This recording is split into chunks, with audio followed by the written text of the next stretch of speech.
Welcome to the Empty Netters podcast. Can you believe what this has become?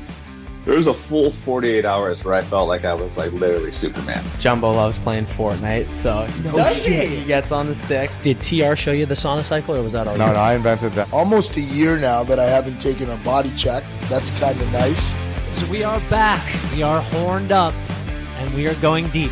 Finished tonight with some chicken fingers and a few Guinnesses, ran into you guys, and that's where this pod came to life. Ice is ready, and we are back with another episode of the Empty Netters podcast, brought to you by BetMGM. I am your host, Dan Powers, over here in a gorgeous, gorgeous Penguins uniform on the sticks. Evan Watkins, talk to the people. Hey, Nice this is like a child size from the 90s. Yeah, but that's the move. Yeah, it is. I'm not a jersey guy, but if you're gonna wear a jersey, you got to wear small ones so they fit like normal t-shirts. They're too blousy. They're Yeah. way too blousy now. This is like my stepping out jersey. You can wear this under a leather jacket. You're doing something with the sleeve roll too. Oh, because they won't go down all the way. I'll look like Frankenstein otherwise. No. I don't even want to see it roll down. It's it looks too good. By the way, great turtleneck. Hey, thanks. Listen, this is my truth. I'm a British boy. I just have decided, even in Los Angeles, I'm going to start dressing more my truth. And if you don't like it, you can stuff it. And this is a historic week because over here to my left, again, I normally insult this guy. But earlier this week, he got engaged. And now today, it's his birthday. What? Chris Bowers. Pew, pew, pew, pew, pew, pew, pew, pew, pew, pew, pew, pew, as always. Happy birthday, man. Wow, dude. We're also getting a live look at CP's birthday tradition.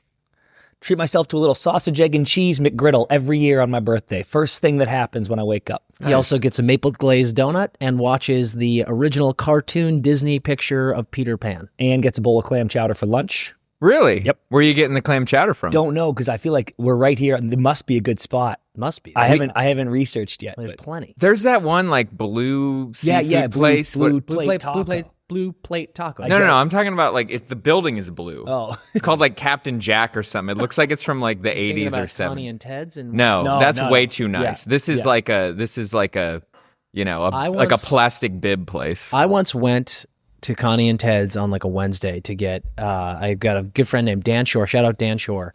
Dan Shore. We do Dan Days a lot. And we went and we got some drinks at Connie and Ted's, and it turned into us having like 5 martinis at Connie and Ted's. We both had to leave our cars there. It was crazy. Great oysters. We got a lot of oysters too. Smart move. You know how girl dinner is like, I think it might even be a martini, but it's like a martini and French fries and like Caesar salad. I think hot boy dinner is like oysters and a martini. Because it can't be a lot of food. That was lunch in the Mad Men days. Yeah. Yeah, you wonder where they vomit and piss all over each other by the afternoon. Not the best guys back then, but lunch. damn, did they have fun. We would go to lunch and have like 3 martinis and oysters and come back hammered. Yeah. And close deals. Well, when everybody's that drunk, it's easy. It's like you're all kind of the playing Good field. point, actually. Dude, that was the key. You would take out a client, you'd loosen them up, you'd get them a little lubricated, and then you'd close deals. Yeah, we're not closing deals. I love We're that not- they, dude. they had couches. No, you know what? We've talked about it a million times. Gen Z, all this new generation, no one's drinking anymore, and also it feels like nothing's getting done. It's because we're not drunk. That is when shit got done. It's true. Everyone knows that. It's hard to argue. Listen, we've got a great episode today. It's a CP birthday episode. We've also got Olympic gold medalist Taylor Heise and Cayla Barnes on the show. Come on. It's incredible. I couldn't be happier to have them here. Both decked out. Well, it was actually funny because Barnesy, Heise, I think she says in the recording how she's been traveling a lot. Yeah. But at least in this moment of the recording, she's home and at peace. And Barnes is just still on the road, in a hotel. I also want to say Taylor's so great and so funny about, she posts a lot of stuff on socials and does funny TikToks and stuff like that. Cayla needs to be infinitely more famous. Yes, agree. Like a decorated Olympian. Yep. And also just one of the best people you will literally ever talk to. I absolutely love that human being. She is. I love them both. She's but, the homie. Oh, yeah. You know what I mean? She is the homie. And We'll save it. We'll let everyone get to it. We got Professor Puckline back. The professors are finally making a return after the Olympic break. We're going to play some games. We're going to get into it. But for now, we got to get into the hot ice because, baby, it's here. By the time you're listening to this, tomorrow is the trade deadline. A lot of buzz, a lot of stuff going on. I feel like we got edged a little bit yesterday. I'm going to be on X this whole episode just seeing if anything happens, but it does feel like we got edged yesterday. There was just a lot of stuff going on, a lot of talk. Buffalo in the news, Robert Thomas in the news. We even got some Austin Matthews sprinkles. Not by me. Well, by not you by in me. Private, in private. Not yesterday. This might be your favorite time of year. I love trade deadline. Your little GM bitch. It is my holidays are Christmas, trade deadline. Mm-hmm. I think we might have Tyler Myers to Dallas buzzing right now. Really? Too. It literally just happened. Tyler Myers. No fucking way. Traded to Dallas. I wrote this, dude. Pew, pew, pew. We need a breaking news noise. My psycho notes stop. Where did I write this shit? It should be the Rob Thomas Santana song. Whoa, that would be so... When he gets... Yeah. Not even just for Rob Thomas. No, just in general. Just in general. I'll find it. That's a great get, dude. Tyler Myers has been traded to the Dallas Stars. What'd they give up? I thought he could go Ducks, to be honest. Let's see what Darren is saying. Right shot D, dude. Dreger on the report. Looks like... What are we saying, Dreg? Show me. Sounds like pending trade call, Tyler Myers will land in Dallas.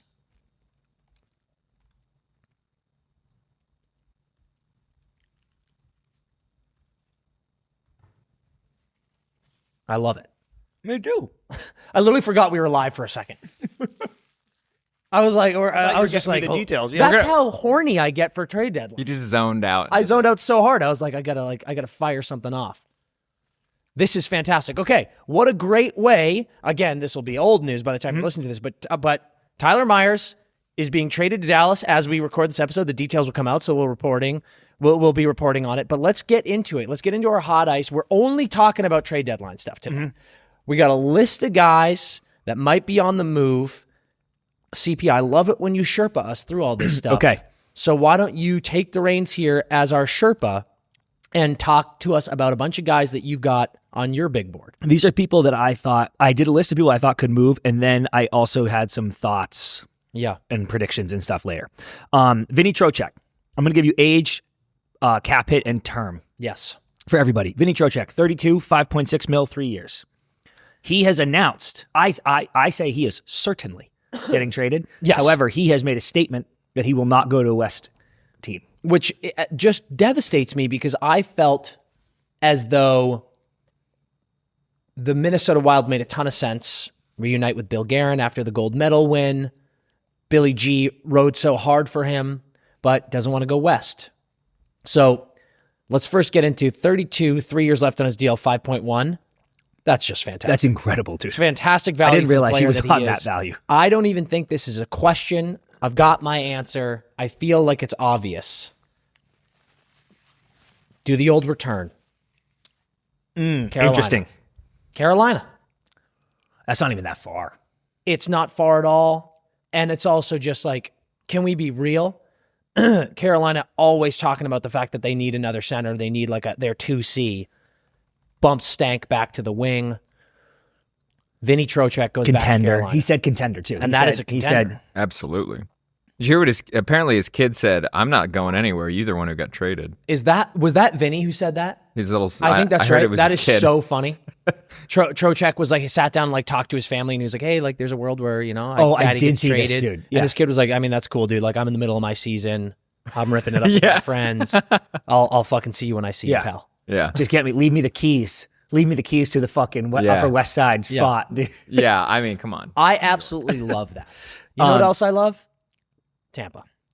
I'm not doing anything crazy here. I'm picking the top team in the Atlantic, top team in the Met, but both could absolutely use solidification down the middle. What if he went to Boston? That would be very cool. I kind of love that. I think Boston would love him. Are you prepared to call Boston a contender? Yes. I love certainly more than the Rags. I love that. Yeah.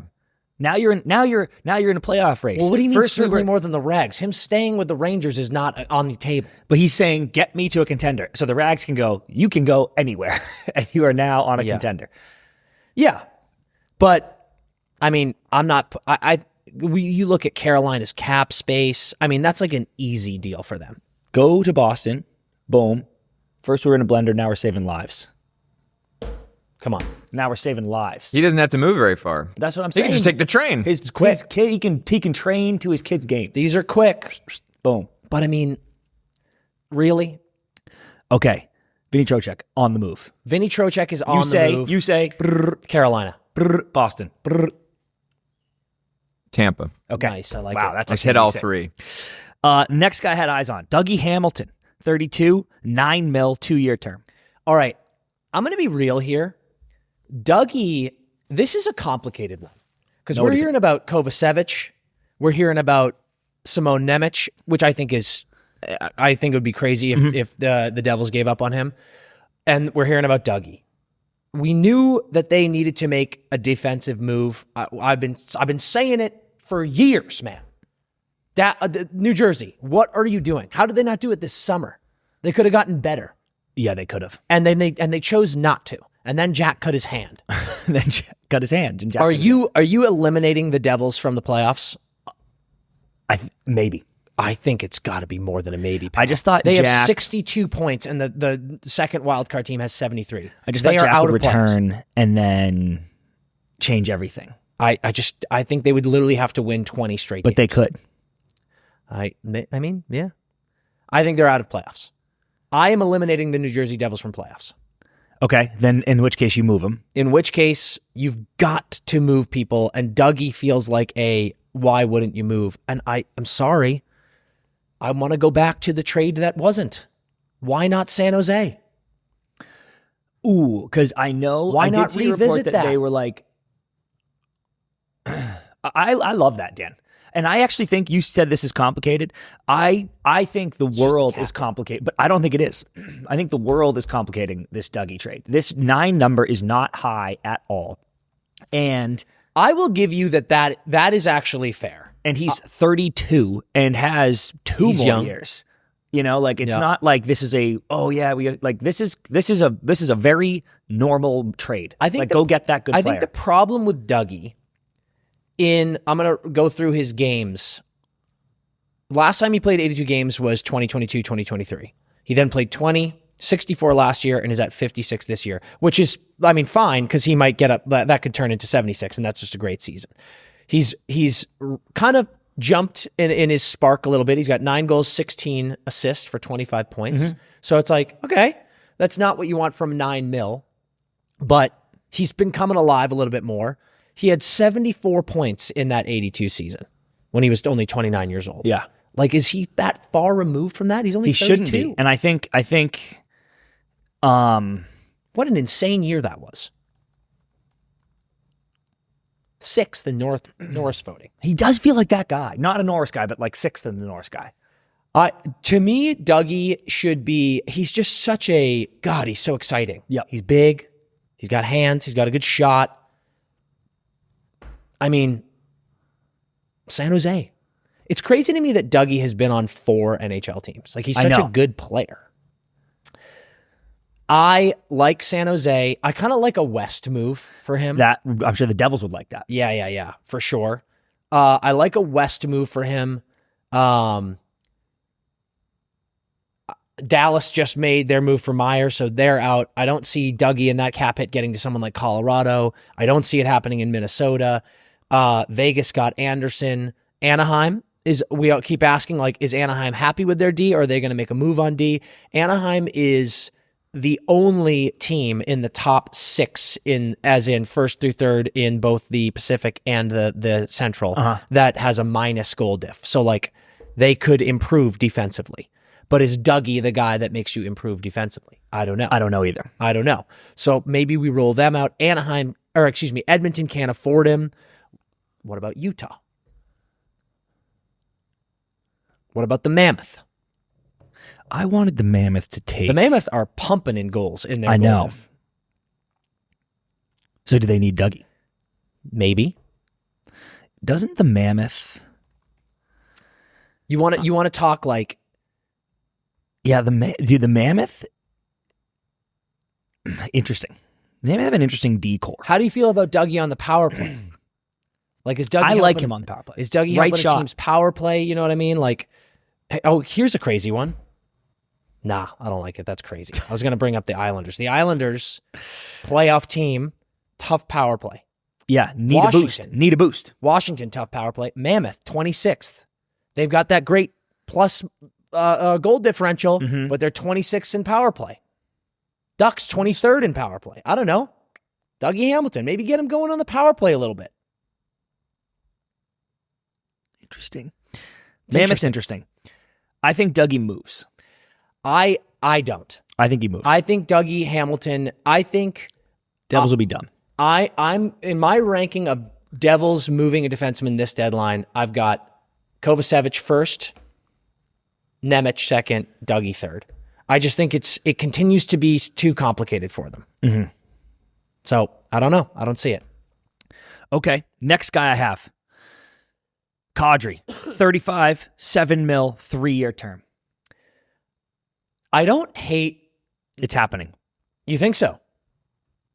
I have two. Lead this one then. I have two. This has been a long time coming. Okay. I feel like every year we're like Kadri. Yep. Kadri. Agree. And this is the last year I will ever bring up Kadri because either he's getting traded this year or he's just going to die on the Flames because he doesn't care. And I don't mean he doesn't care as to be a good hockey player. I just mean he's like, all good. I got my money and I'm happy and I don't want to move again. And I think a man reaches a point where that reality that I just described sets in and he goes, you know what? I haven't cared, but now I don't want to I'm too old. I'm 35. I don't want to just die here. So I am going to move right now before it's too late. And there's one team that I have a prediction for that I actually think is going to happen. But my second prediction, my 1B prediction is this. And this is cliche, but it just does make a lot of sense, which is back to Colorado. I know, but does that make a lot of sense? Yeah. Because Kadri, to me, is too good to be on your third line. He is, but what a luxury. And at this age, asking him to come in and just do that. And just win another cup. Yes. I'm like, hey, dude, I don't need you to do that much. Don't hate it, Chris. That's fucking juicy. That's a We know sexy you. thought. Nate knows you. Nate does know you, and that's important to Nate. Yes, it is. Nate likes familiarity. You got to make, there's some shuffle going on there. Yep. But again, $7 million, not that crazy. Right. Not that crazy. I could see Kadri being like, I got my cup. I like it here in Calgary. The great people of Calgary. Yeah. We're gonna stick it out. I'm gonna hang. Calgary continues to be such an interesting one for me. Anderson moving was a big push in the direction of they have the vets that I love, like Kadri, Backlund, and at a time Anderson and Weeks. And it was like, could they figure it out with these young guys? But they haven't. Yep. So now it's like, okay, do we fire sale? Yeah. Kadri's obviously going to be at the top of this list, but I think Dallas makes sense too. For Kadri. Yeah, I like that a lot. with Sagan gone. Yep. like that's the same role, right? But do you think he moves or do you think he goes, no, I don't ever move? That's my whole thing. think I could see Kadri moving this year. Me too. Okay. The next one I wanted to flag, Elias Pettersson. I'd like to move on. I don't think he moves. 27 years old, 11.6 mil, 6 years of term. I agree he stays, but the rub is, so we can move on, but the rub is the Canucks would give anything to trade him. They would love to trade him right now. I don't think so. Yes, they would. I don't think But so. they can't. They literally cannot. By the way, I feel bad for not mentioning Jonathan Huberdeau in that Calgary discussion. Yep, fair. But I bring him up now as to say Elias Pettersson was at a time a 100-point player. He currently has 13 goals, 22 assists, 35 points in 52 games. His value is so low that trading him now would be catastrophic. So I don't think that they would be thrilled to trade him. Okay, fair. Yeah. 100% fair because the value is low. Everyone's by the way, everyone's talking that it's a buyer's market. I think it was like Dredge or maybe it was, I don't know, one of the big J journos tweeted out like everyone's calling it a buyer's market. It feels like fucking Groundhog Day for me when people go buyer's market, seller's market. It's based off like one trade it's like the Panarin trade, and they're like this. It's a buyer's market, and I'm like, well, maybe that was just one trade. Because then we've got St. Louis out here being like, give me first two-born children for Rob Thomas. So I'm like, that feels like a seller's market. Yeah. So I don't know. This trade deadline is going to be a nightmare. I can already tell. I don't think Elias Pettersson moves. I think it is the worst time possible to try to move. And it is ridiculous for a team, and with all respect to Elias Pettersson, because he was one of my favorite players to watch when he was absolutely buzzing, and he's a great dude. Yeah. With all due respect to him, it would be insane for a team to take on that contract with that many years left. Agree. If with the inconsistent play. It's just such a gamble. Yeah. Okay, next one I had on possibles. Jordan Kyrou, 27 years old, 8.1 mil, 5-year term. That's amazing. I think it's a summer trade. Kyrou also not playing that well this season. I think he's got like 33 points or something like that. Is that right? He's 8.1's not nothing, dude. It's not nothing, but it's not. It's not bad for that nothing. term. It's not nothing. Like, holy shit. But you're also picking that up. He's 27. You're picking that up for 5 years into his age 32, and he's playing poorly. And I don't agree with it at all. But all the language about this guy has not been great. I know. So it's like, what the hell are we doing? Can we start talking positively about our fucking players? Kind of a all these Pettersson. like beat writers for teams. I'm like, why are you dissing this guy? Yeah, they're like, let's gas him up. And then even if you do trade him, wouldn't it be better if you were gassing him up, because then the team you write for gets a good return? You gotta start being nicer to people. You know where I think he moves? Really? You know where I like him? Where? You just named him. Dallas? Nope. Little PP help. Oh, little PP help for the Islanders. Man, Kyrou, wouldn't that be fun? Like a Palmieri I go like replacement. this, boom, go to the island, play PP1. Kyrou on the island is interesting. I love it, Dan. I love it. Kyrou on the island is very interesting, CP. I think that would be an amazing trade. I think that there's a massive opening in the top 6 wing situation there. Good God, this team is doing so well for how injured they are. It's insane. And think about that, dude, because and I know the Blues have set their prices, but it just feels like the Rob Thomas price. You just said it. The Blues have soured on Kyrou. I know, but I still think they're going to make a big ask. But I'm just saying the Rob Thomas price, I think you almost get Kyrou for less because of how crazy they're going for Rob Thomas. I think it's the greatest. I don't know if it's birthday juju, but Kyrou to the island is sensual. I like that a lot. I think it's the There's going to be a lot of cap maneuvering going on there. I think it's the great trade of the deadline. Yeah. That's really, really fun. Okay, my next one. Ryan O'Reilly, the Factor. Actually not that much cap. If people are done for the year for the island, they would only have to move like $2 million. That's what I'm saying. Go get Kyrou. I love that. Ryan O'Reilly. 35 years, 4.5 mil, 1 year. Absolutely moving.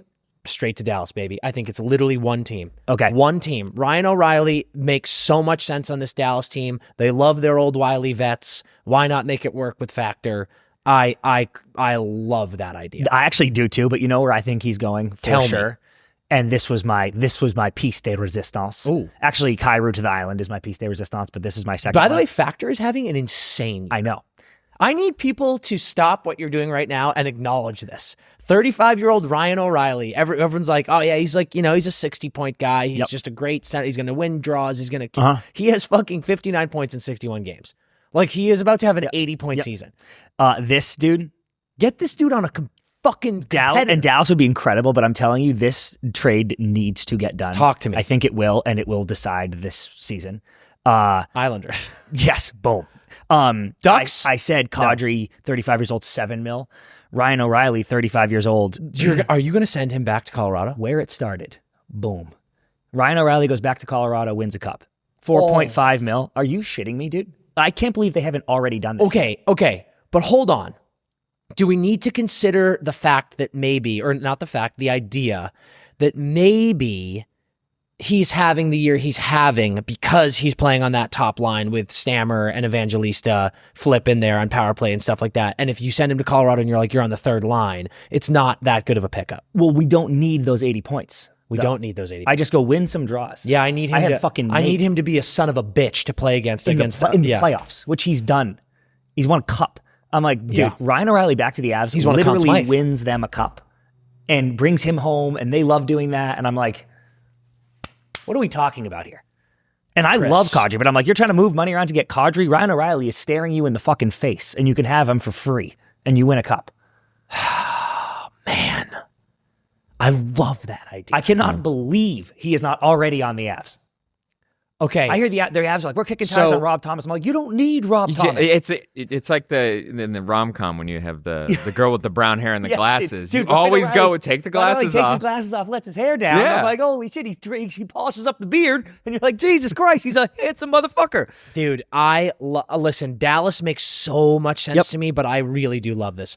I'm going to pause real quick because we got the Tyler Myers details, okay? Okay, nice. Tyler Myers to Dallas for a second-round pick in 27 and a fourth-round pick in 29. Vancouver retaining 50% on the remainder of his contract, which makes him simply a $1.5 million player this year and next. It's a great trade. It's a great trade. Draft picks mean nothing. Draft picks mean nothing. Prospects mean nothing. Draft picks mean nothing. Prospects mean... That is the official empty netter stance. Boom. Draft picks mean nothing. Prospects mean nothing. When people lose their mind, they go, Rob Thomas, for example. People are talking about Toronto with Rob Thomas.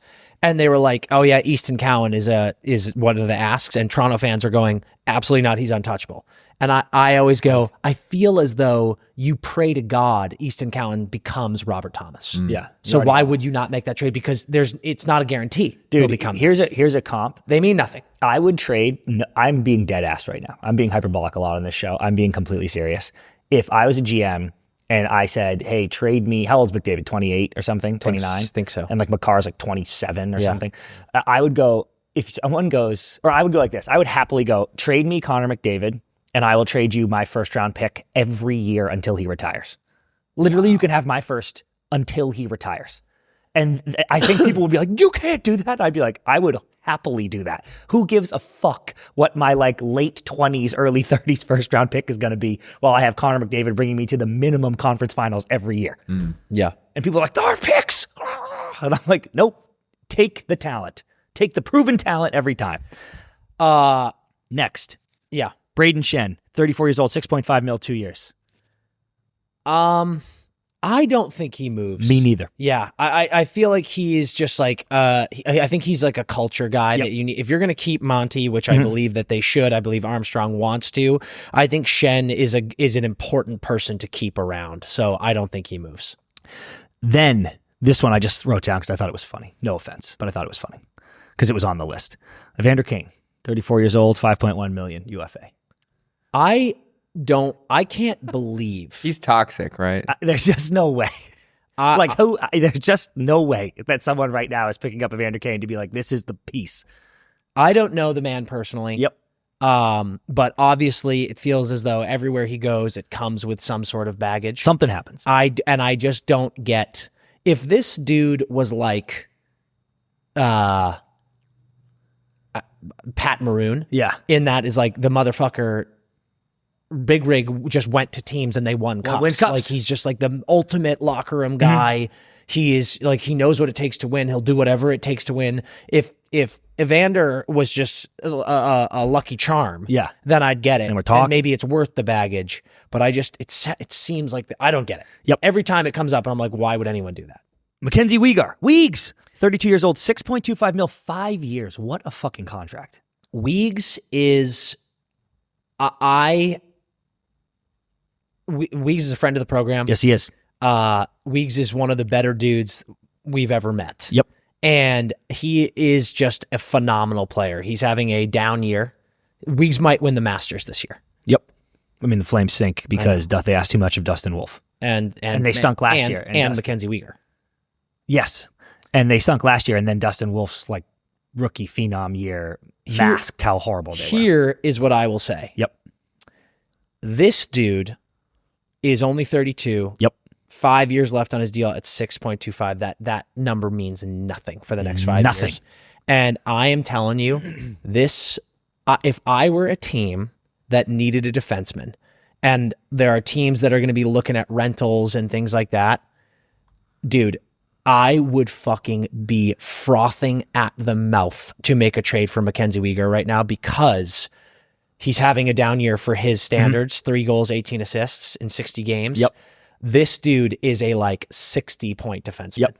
And is so loyal, wants to win so bad. He's a fucking beauty. He's a locker room hero. This is a guy that you want on your team. And let me tell you right now, dude, I would fucking do anything to snag him if I were the San Jose Sharks. Oh, good one. Dude, really good one. All the Sharks need is defense. And you're telling me that you could get a vet like Weeks, who is going to be good for at least 3-4 more years, at that low of a hit, to add some offense and just good veteran leadership to that blue line. They have all the cap space in the fucking world. I would be all over this if I were the San Jose Sharks. All over. I love that, and I don't think he moves, because me too. I think he's just so loyal. Yeah, he's like, I don't need it. We'll build it here. We'll build it. And I respect him for that. I actually do. But this, I'm so with you. I think you would have to be a fool to not get him right now, because the getting's good. And like you said, trade every fucking pick. Who gives a shit? Yep. Dude, this team that I'm about to name is actively looking for right shot D. They have an incredible run of left shot D. Actually, they do. They have an amazing back end. They're actively looking for right shot D. They threw around Tyler Myers. They've thrown around Ristolainen. Yeah. I would pay money out of my own wallet to put Mackenzie Weegar on this team right now. The Anaheim Ducks. I literally, Chris, I have the Ducks roster right in front of me right now. Literally, dude, and I go, Weeks, you want to build something? We are a new force in the NHL over the next 5 years. How much, what did I say his term was? He's got fucking 6.25. He's got 5 years left. I'm like, dude, do you have any idea how good the Ducks are going to be? It's the exact same situation as the Sharks. Yeah. Yep. Because if you add him, I love Drew Helleson, but if you add him to that right side and you can move Troops and Gudas to the second, third pairing where they are dominant. Yep. They're the best team of all time. Play him with Jackson Lacombe, Mackenzie Weegar. Dude. Are you shitting me? To me, it's the same situation as the Sharks. They both have great cap space and they both have significant need on that right side, and it would just be such an addition. Get him. Same thing with the Sharks. If you're now playing him with Orlov or Ferraro and he's just like your right. Dude, go get him. I'm getting too horny. Same. Man. I am. It's the pattern in the pants. I wore pleated the pleats of the pants. Yes. Please. No, this is just a quick. This is your current fit, right? Yeah, where's your gun holster? I love that. Yeah. What's that called? I had to check it at the gate, dude. Who are you here to kill? I love it. Okay, next one I had Bobby McCann, 29 years old, 1.35 mil UFA rental. I think he. So I'll say again. Bobby McMahon. I said McCann. Bobby McMahon. I think he. Are you deading the Leafs? There's a couple Leafs guys that I think could move if you're deading them. I am deading them. Then I think he could go, but they're not going to get that much. This is going to be like a mid-pick. It feels like a Kiefer Sherwood move to me. Yep. I love players like this. These are the Rich Peverleys of the world. Yep. They They make a difference. It's an ad that could win you a cup. Yep. Honestly, I don't really know who I see as that's the guy that's the team that needs this. Yep, I have some thoughts, but okay. No, he's having a good year. I know. 30 points, 19 goals. This is a guy. I gotta stop saying that. What? This is a guy. I keep saying it too much. But that's an ad that I love in a middle six somewhere. Exactly. I really like in a middle six somewhere. Well, let me roll it right into this. Yeah. Blake Coleman, 34, 4.9 mil 1 year. Blake Coleman won a couple Stanley Cups for a team. Sure. And Yeah. This is the most Tampa move of all time. Yeah, it is. I was actually about to say Detroit. Bring back a Blake Coleman. I was going to say Detroit, which is similar because Stevie Y was, in the Tampa sphere when they were making moves like Tampa that. always does this. That's my call this year. Tampa Bay brings back Blake Coleman. Super fair offer. And then he slots right in and they just bolster up for their cup run. Okay, so I like Bobby for Detroit. Okay, that's nice. Next one, Rob Thomas, 26 years old, 8.1 mil. Yes. It's coming. Do we have breaking news? Oh, wait.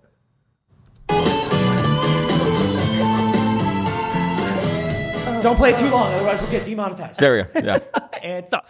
Rob Thomas, 26 years old, 8.1 mil, 5 years. It looked like yesterday that Buffalo had him. Yeah, and then I think Buffalo was like, your ask is too big. Which it is. You're getting too big. Yep. Which it is. I would do it now. You would trade him. Yeah, he's another one. I mean, dude, if you can get anything near the stuff they've been asking, then yes, you trade him. Yes. Because Rob Thomas went from being the most underrated player in the NHL to this week becoming the most overrated player. He is in the the NHL. most eligible bachelor. But here's the thing. Robbie T missed some time this year. Mm-hmm. He's got 35 points in 43 games. He's a 0 plus minus on a tough Blues team. So like that's nice. Yeah. This guy, he's such a good player. And oh my God, I love him. I love him and I'd love him to go to a team. I would have loved him in Buffalo. I would have loved that. Still could happen. Yep. It is clear that teams, I don't want to say are undervaluing him, but in this buyer's market, I think teams are going, I'm actually proud of Buffalo for being like, no. Same, We're not giving this you ask is crazy. I think they wanted like a prospect, Owen Power, and a first round pick. And I think they were kind of like, no, like, what are you talking about? So I think that's good. I absolutely love Robert Thomas for the Los Angeles Kings. Yeah, but that will cost them a ton too. It will, right? But I think it's like it's almost time for the Kings to be like, listen, man, I love the Panarin move. But Panarin's older, he's a winger. Like you need centers. Kopi's gone. Yep. You need centers. And Robert Thomas is a young, proven center in the NHL.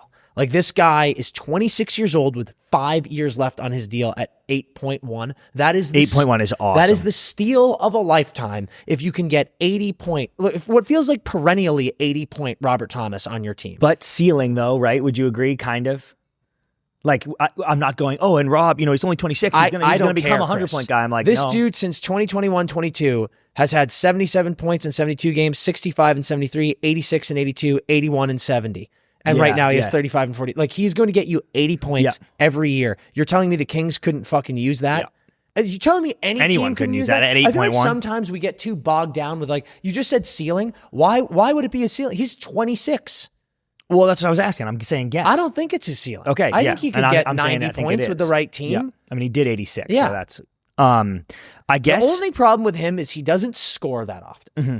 But that's all right as a center, dude. And I do think it's all right if you have this movement with the Kings. I'm talking too much about the Kings with Robert Thomas, but if it is the Kings, I'm a big believer, as I've said, in the wings on this team, in Fiala, in Kempe, in Trevor Moore, in Panarin.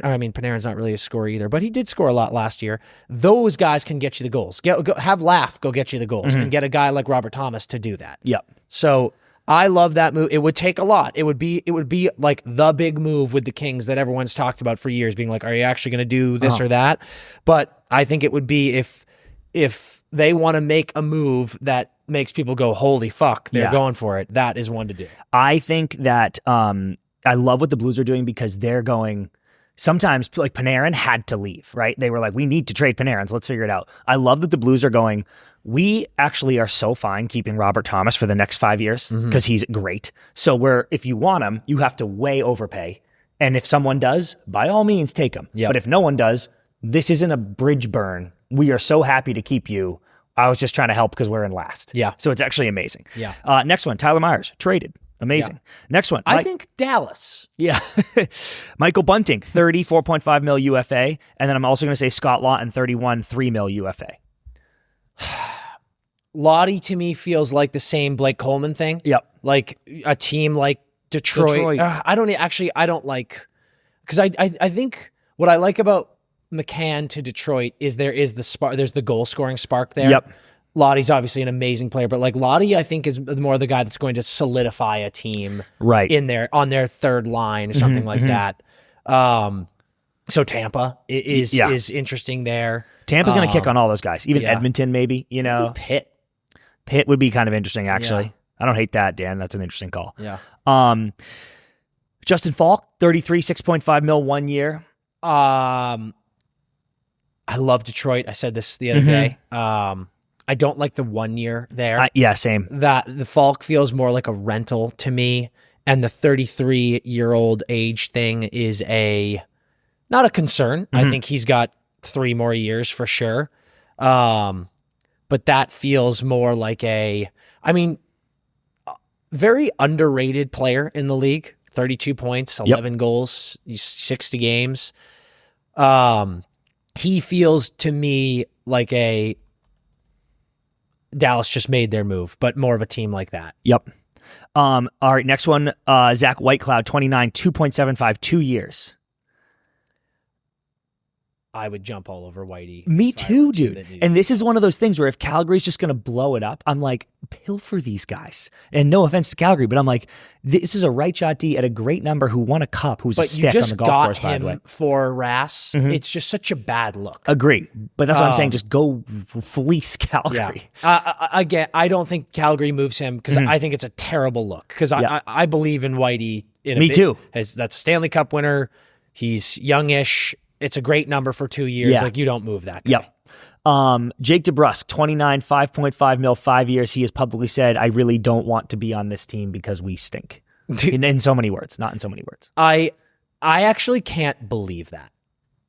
It feels like it is so, it was the homecoming, right? Yep. Him going there felt like it was, everyone knew it. It felt like the obvious move. Jake DeBrusk is going to go back and play where he grew up. And it's been 2 years and he's already like, get me the fook out of here. Well, because they suck. And I will say, you never want to get burned when you lose a high pick like that, I'm speaking as a Boston fan. He goes to Vancouver. His first year, plays 82 games, 28 goals, career high, 20 assists, 48 points, 2 off his career high. Yeah. Which isn't like he lit the world on fire, but you were like, damn it. And then I think this is officially his ceiling. I think Jake DeBrusk is a 45 to 55 point player. He's always going to score more goals than he has assists, and he's going to be the streakiest forward you've ever seen. Yep. He'll score 10 goals in 10 games, and then he won't score 10. He won't score goals for 15 games. But I will say at 5.5 isn't bad when he's he's so like, the valuable. Bees too often were like, you're our first line left wing. And I was like, you are not that, sir. But he could be valuable, and I don't blame him. I actually love when players are like, dude, I don't give a fuck about my homecoming. We suck, and I would rather play somewhere who doesn't suck. But if Jake DeBrusk is your third line winger and he's getting you 30, 25 goals, especially on a team, I'm not saying he's going here. That's fantastic. But on a team like Dallas, who goes, I'm just checking the lines, who often sport third lines of like fucking Jamie Benn and Wyatt, they have incredible Sam Steele guys on like the third line. I'm like, if you just slotted Jake DeBrusk on a third line there, I'm like, he's dangerous now. Absolutely. And to me, it's like I look at teams in the standings and their goals for, and it's like the Kings are 30th. Yeah. And they're in the playoff hunt still. Yep. It's not looking great, but they're in the playoff hunt. I'm not saying that I would do that, but that is the type of team. Seattle, 25th in the league. Islanders, 21. You know what? New York Islanders. New York Islanders. That is my pick for Jake DeBrusk. He's also a good power play guy. Yeah. So you can add 25 goals a season for, what is it, 5 point what? He's 5.5 for 5 more years. That's it. That's an interesting option. If you can't option. Get Cairo, you go DeBrusk. Detroit Red Wings, 20th in the league for goals scored. It's DeBrusk. DeBrusk should be the target for a team that's not going, you're going to be on our first or even necessarily second line, but it's a playoff team or a playoff bubble team that needs goals and needs power play help. That right there is the New York Islanders. That's interesting. And again, I don't think that they're going to demand a lot for that. Yes. That's like maybe a player in a second round, third round pick.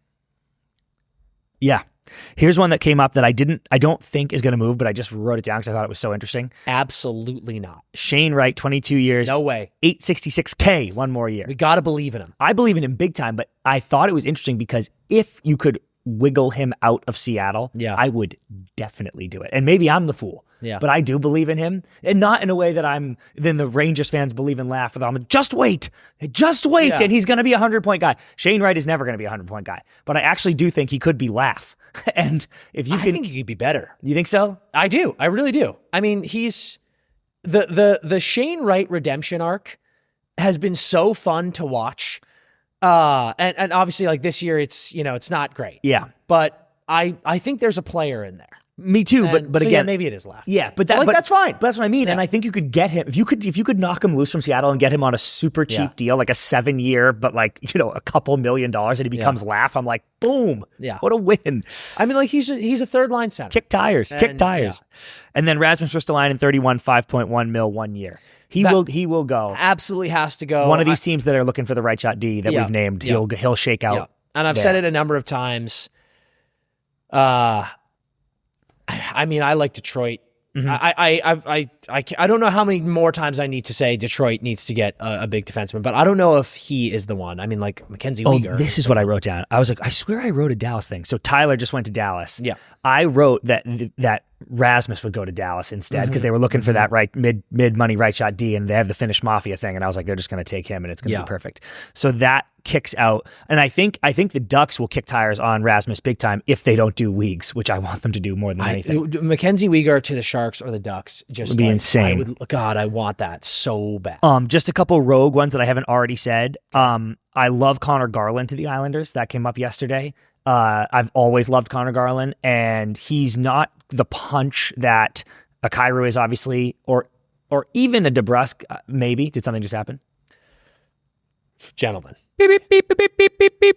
There you go. The Florida Panthers have just signed goaltender Louis Domingue to a 1-year, 2-way contract for the remainder of the season. Bob gone. Where's he going? Wait, did your prediction come true about moving Bob? I did post that. Maybe they saw it and quickly made a trade because of genius. you. I think he's going to the Oilers, dude.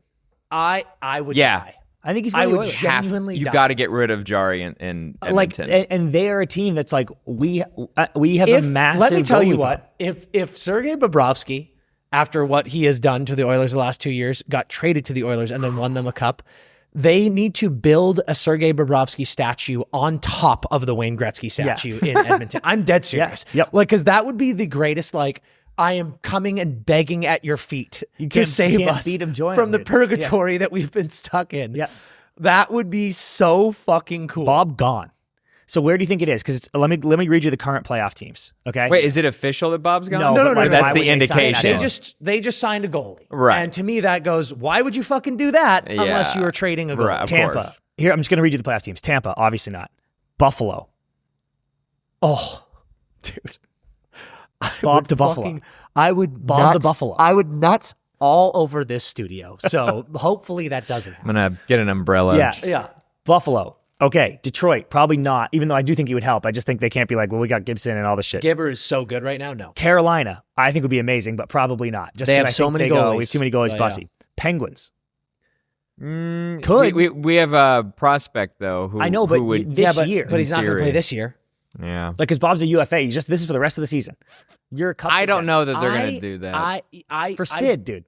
I know, go get him. I'd love it. I don't know that they are good enough for Bob. I feel like if anyone's going to trade for Bob, you're like, we're going to win. Yes, okay. And I don't think Pittsburgh can win. With Bob, they could. And Sid back. Sid comes back. That's a big if. But right? I don't think I'm not ruling that out. I don't think Dubas wants to. So Buffalo, Pitt on the table. Islanders, obviously not. No. Habs. I think it's a maybe. I think Fowler and Dobish are so good. Yeah. But again, the Habs are like, they are a wild card team though. Like, are the Habs going to give up their great prospects and stuff? I don't know. I'll put them on the list. Boston, obviously not. Colorado.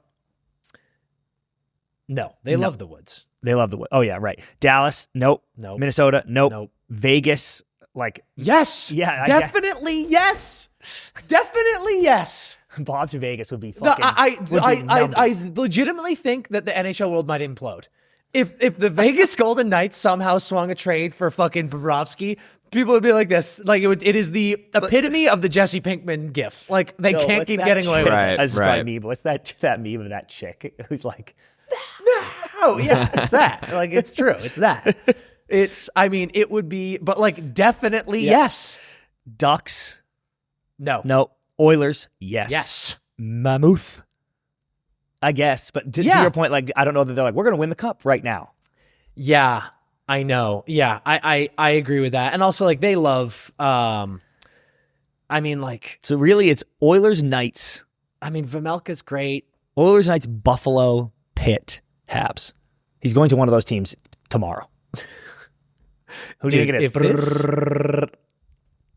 Oilers, Knights, Pittsburgh, Montreal, Buffalo. Who? Legitimately, I think it's. Oh my God. Okay, hold on. Sorry.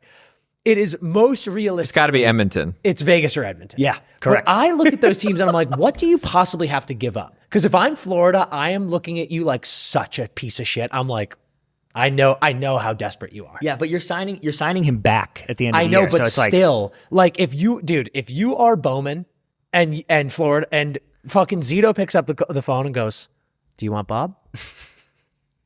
I don't give a shit if Bowman goes, "You're obviously just going to re-sign him."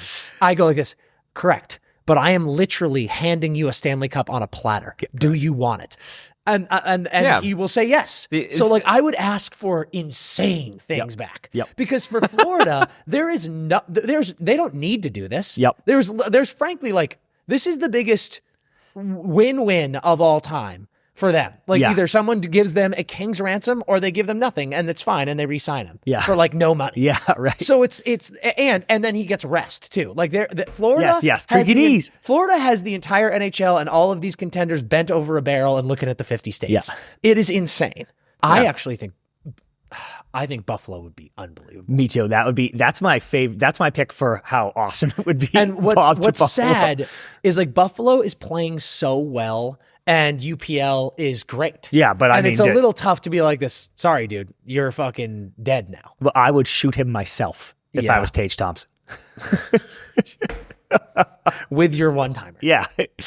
I saw, this one is just, I wrote down because I laughed. I saw Elias Pettersson to the Canes, and there's so little chance of that happening, and I'll happily eat crow on this clip when it does. But the way they spend properly to risk that on a team that's been inconsistent on that inconsistency is insane. I saw Nick Foligno back to the Blue Jackets. I actually loved that. He loves it there and has said that many times. I just think, I'm like, okay, that'd be a great deal. It would also be kind of like a nothing burger. Like, it would just be great for both. Why not? Shockingly, after all the shit I talked about this finally being the year, it's starting to feel like the Wings are going to do nothing of significance again. After I was like, this year they clearly will. And I'm like, nope. Okay, I'm going to continue my my positive fraud watch warnings for the Wings. Good. Yeah. Every time I put the Wings on fraud watch this year, they ripped off like 10 straight wins. They're in a great spot right now, so there's no need for fraud watch for the team. This is crazy for me. I am officially putting Stevie Y and the Yzer plan on fraud watch if they don't do something. I agree. Like I've said so many times this year, it is now or never, big dog. Like drop that hog on the table and do something. How long has he been running the show? He's been there since 19, I think. Is that right? I'll check. Maybe 2020. And they have never done a major thing in that time. And yes, since 2019. But not even attempted. They got Patrick Kane. Yeah. But that wasn't, I don't know. I think it is elder millennial Patrick Kane. AI overview says Stevie Y hired April 19th, 2019. Role Executive Vice President and General Manager. Context: he is currently working on rebuilding the franchise into a contender. And I'm like, is he? Yeah, has he been doing that for a while? Eh? Yeah. I agree with you, dude, and I fear they're going to do nothing. And the last thing I had they can't watch them. Watch this. No, I'm serious. I'm telling you. Watch it. I know Stevie Y watches this show. Yeah. I'm telling you right now, dude. Make a trade. You can't do nothing. They're doing nothing. You can't do nothing. That would be insane if the Detroit Red Wings do nothing. And I'm weeping right now for my fellow Red Wings fans, because this is the year that's like, absolutely not. You can't do nothing. You can't stand pat. Who would they, if the playoffs started right now, who would they play? Would it be I'll tell you. Buffalo? They would play No. the Buffalo Sabres on the road. That's a crazy, that could go either way. Would literally kill me. Yep. I cannot have that happen. It's almost certainly happening. If the Detroit Red Wings and Buffalo Sabres play in the playoffs, my soul will leave my body. Really? Those are my two favorite teams that are not my favorite team. And I would die. I would literally die. Another one of those first round might be better than the rest. Yeah. Someone's got to win. Someone's going to win that, though. That's the good news. That means Detroit or Buffalo is getting to the second We are round. on a crash course for that, aren't we? Yeah, we are. Yep. Hey, there's a lot of hockey left this month. I need no. We just need someone, Montreal or Boston, to just jump Detroit or Buffalo and just swap that out. Yep. I can't have that. The last thing I had, because everything else we've already said on the way, is I think, and I don't want this, but I think that the Kings do absolutely nothing. But that's okay. They already got Panarin. I know, but they, very unluckily, were dead. Got Panarin, lost Kev, have had a couple other injuries, and I'm like, oh, Kuzmenko just had a surgery. So now I'm like, you're still dead. Yeah. If you believed you were dead before, you're still dead now. And the fans with Kopi's last year and all this stuff are being like, oh my God, Rob Thomas, do something huge. And I fear that Ken Holland is looking at this team and going, we are too dead to justify giving up so much. Which, frankly, I think is smart. Yeah, okay. And I understand if fans will riot because they're going to go, did you seriously miss playoffs in Kopi's last year? And if I'm Ken Holland, I go, I'm the general manager of this team, dude. Do I want us to get in playoffs? Yes. Yep. But I am not about to make a rash trade mortgaging our future, which is the most important thing in the world now with Dewey's age and Kopi retiring. Like, you can't be like this, we're selling it all for one more year. It's like, that is not the move. So that's my last thing. All right. Stay tuned. We might get more breaking news this episode. We might get more breaking news this episode in which we will jump in and discuss it. And also we might go live on Friday. Yeah. There's going to be some kind of, there's going to be something on Friday. There'll be coverage on trade deadline day. Don't you worry. Let's take a quick ad break and then let's get into these amazing interviews with Taylor Heise and Cayla Barnes. Hockey is in full swing, and BetMGM has my favorite promotion running. I love this baby. It is called the Hat Trick Jackpot. All you have to do is bet on an anytime goal scorer. I love betting on anytime goal scorers. I do that bet all the time. And if you do this bet and you activate the Hat Trick Jackpot promotion, here's what happens. If he scores, you win your bet. If he scores 3 or more, you get your share of 10 G's in bonus bets with people who have picked this person for the Hat Trick Jackpot. And if you are a new customer, when you log in and sign up with your BetMGM app, you use promo code NETTERS. That's NETTERS. And then you can get up to $1,500 in a new player offer on your first wager. So you can bet on a guy. If your first wager loses, boom, here's $1,500 of a new player offer. If he scores, you win your bet. And if he scores 3, you get your share of 10 G's in bonus bets. What? That's insane. Do not miss out on that opportunity. BetMGM, make it legendary. All right, well, back on the Empty Netters podcast, one of our favorite guests of all time, star player for the Minnesota Frost and now Olympic gold medalist, Taylor Heise, back on the show. And we made you go grab the medal. Can you just flash the medal real quick? Let me just get it out of the case. Here it is. Oh, were you as shocked as we were how fucking heavy that thing is? No, it's heavy. And the thing is Meg Keller actually just went on SNL and they had to backstage sew this because it's so heavy. And like this part, like it broke. It just broke off and they had to sew it backstage. I believe it. I mean, the thing's it's thick. I can't believe it. It gives you like a forward lean, you know, like you put that thing and you know what's funny? Like some of my teammates and I talked about it. We're like, God, we need massages. Like the front of our necks are so sore. God, what an all-time flex. What a problem to have. Yeah, right. Seriously. Yeah. Hey, where are you? I know it's in the case, but like, where is it in the house? Yeah, as this of right is now? this is the case. I have a memorabilia box, so it has like Twins first pitch and my first PWHL jersey and like all this fun stuff. Yeah. Is it like Just- a box that's hidden away? Like I feel like you need a shrine. Like it needs to. Yeah, Costco has these big like buckets, and I just put everything in there. It's like a time capsule. Hey, You're just gonna yeah. bury Yes, it down in it the is, basement. and it's huge. It's got like It this yellow top on it, and At least that's like God. that's like the house fire box, right? You know, like you got to grab Yeah. one thing, and you're like, okay, at I'm least I know grabbing it's the in the fucking Costco Costco box. Yeah. and I make sure to label it because, like, say shit were to go down, I needed to grab that one. Oh God, So that's a good. funny thing to explain to the family. Like, did you Yeah. get any Yeah. like the childhood or family memorabilia? And you're like, no, but I do No, have my twins' first memorabilia picture. box. Yeah. I do need to buy a safe. That's on my list Yeah. of things I need to figure Yeah, out. that's probably smart. Probably Yeah. smart. Well, listen, it's been little bit, about a week or so since everything went down. Has the high Yeah. worn off at all, or are you still just buzzing? We took a tough L to Montreal the other day. I literally feel like I haven't been home. I was telling Parker this. I'm I like, my believe it. body just feel like I don't really know where I'm at.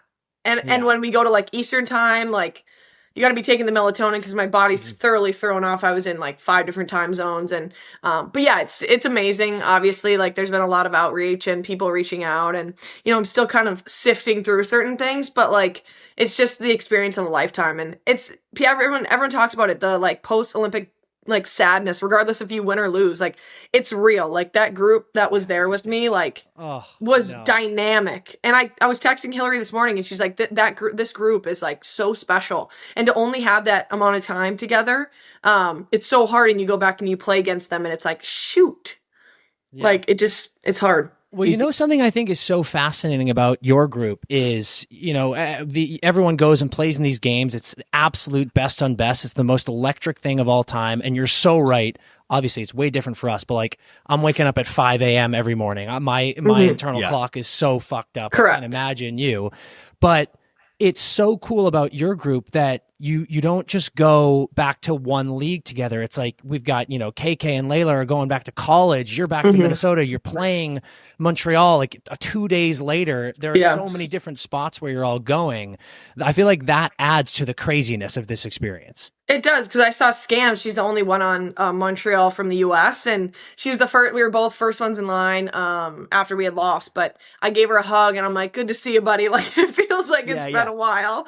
But yeah, we all text together, and I think Game Threads is a brand that is sending me like 25 shirts, and it's the Megan Keller shirt, and I'm so excited because I literally feel like I'm going to see everyone like once every 5 days because we're going somewhere. We're never home a weekend in March, so I'm gone the next 3 weekends. But I'm gonna bring those to everyone, and we're gonna hopefully wear them. But yeah, it's an honor, and it's definitely a weird situation, especially the ones in college. Like I can't imagine going from the Olympics back Are to you college. shitting me? Yeah. Honestly, Heise, imagine going to class. Yeah. Like I would be like, are you fucking kidding me? No. No chance. No. The good thing is a lot of them are like not fifth year, but either fifth year or like school's not necessarily their thing full time. A real They're issue. they're taking basket weaving and ballroom dancing. Yeah, So their major's hockey. I don't know if you know, but Abby Murphy put that on her dorm room door when she was in freshman year. And Grace loves to tell the story. Like it says Abby Murphy major hockey. Yeah. And that's kind of how I see it. Yeah, that's good for her. Love that. Is it weirder? Obviously, you were all friends before and you've played in tournaments before, but is it weirder just a tiny bit playing against each other now after this experience together? Yes, I would agree. I even think it was more weird prior to us leaving because the last thing I'm doing is making a play that's not going to end up good for either one of us if it's a U.S. teammate. And you never want to talk about that publicly, but like if I see Hillary, God forbid, I'm putting a bubble around her. Like I'm going to do what I need to do to get the puck back, but I'm not going to do anything weird. I honestly think it was weirder prior because now it's like I'm not going to go out there and hurt someone. That's never my game. But like you can play now more free knowing that your buddies got to live out their dream with you and you didn't. No one took that away. Because that was the anxiety. Right before, the anxiety of that playing in the PWHL. College is college. Like, there's some physicality there, but the PWHL, like the rules are skewed sometimes and they're not always going to be in your favor. And we had, I think one of our Czech players on our team, like just took a nasty hit in our last game and like didn't come back. And all of us were like, whoa, like that could happen to anyone. And I remember like praying every night, like, please keep me safe. Like I need to be there. So it's crazy. No, That's such a real thing. We always think about that because it's, everyone always tells you when you're an elite athlete, it's like, don't change the way you play for fear of getting injured. That's how you get injured. Correct. But it must be so hard not to do that because it's like, sorry, this is the most important thing in the world to me right now. I have to think of it. 100%. And it's like, you got to figure out, like, be where your feet are. And like, I was with the Frost. I want to be with the Frost and playing at my best. But also I would say it's kind of the IQ of, maybe don't go 500 miles an hour into the corner if someone's on your back, or maybe don't try to put yourself in a bad situation, or, don't try to get near the goalie. Like, someone's going to push you, like, just things like that, where it's not me not putting my best foot forward for the Frost. It's me putting my best foot forward for the group. And, you're going to have people out there that are going to back you up regardless, but it's just being smart. And that's what my parents said. They're like, don't try to, like, not be you out there, but, like, be smart. Like, put your brain to work and do what you need to do. Yeah, for sure. But listen, before we get into the ins and outs of the tournament, because it was so unbelievable, I know you don't love gassing yourself up. That's what we're for. So, throughout your career, obviously, so many things. You win the Patty Kaz, you go in, you're back-to-back Walter Cup champs. But this moment has been on your mind for years, years and years. Forever. And years. Yeah. How monumental did it feel, even before winning, and then of course after winning? Did it really feel bigger than everything, as you kind of always expected? Yeah, I think my number one goal for the Olympics was to come in with no expectations. I didn't expect there to be single beds. That's okay. We figured our way through that.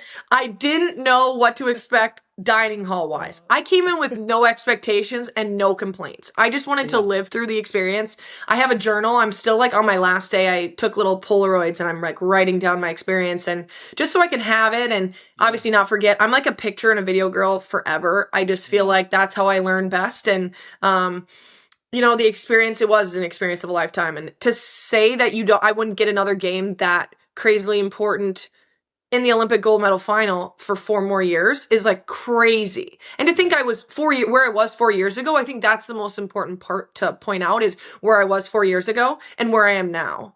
Yeah. Without the gold medal or anything, like, just the experiences that I've had, and me being able to, like, pick myself up out of the gutter in 2022 and find a way to figure out to get here in 2026 is pretty incredible. And obviously I don't tend to give myself props too much when it comes to media stuff, but just proud of, like, the way that I was able to kind of, like, lift myself up and figure out a way, because at the end of the day, not everything's going to go your way, and you just have to figure out a way to keep digging. And my support system's huge. Like, without the Frost and without my teammates on the Frost, like, pushing me every day, like, a 7-month season when you're getting hit every 3 seconds of the game is really hard. And there's injuries and there's different things, but, like, the Olympic experience, like, I would be remiss to not talk about, like, the Frost and how they've helped push me forward, because I wouldn't, like, not having a league would not have led me to where I'm at. Like, I just don't think that training by yourself and doing those things would have benefited me at all, or going overseas. Like, this is where I needed to be. And God obviously made it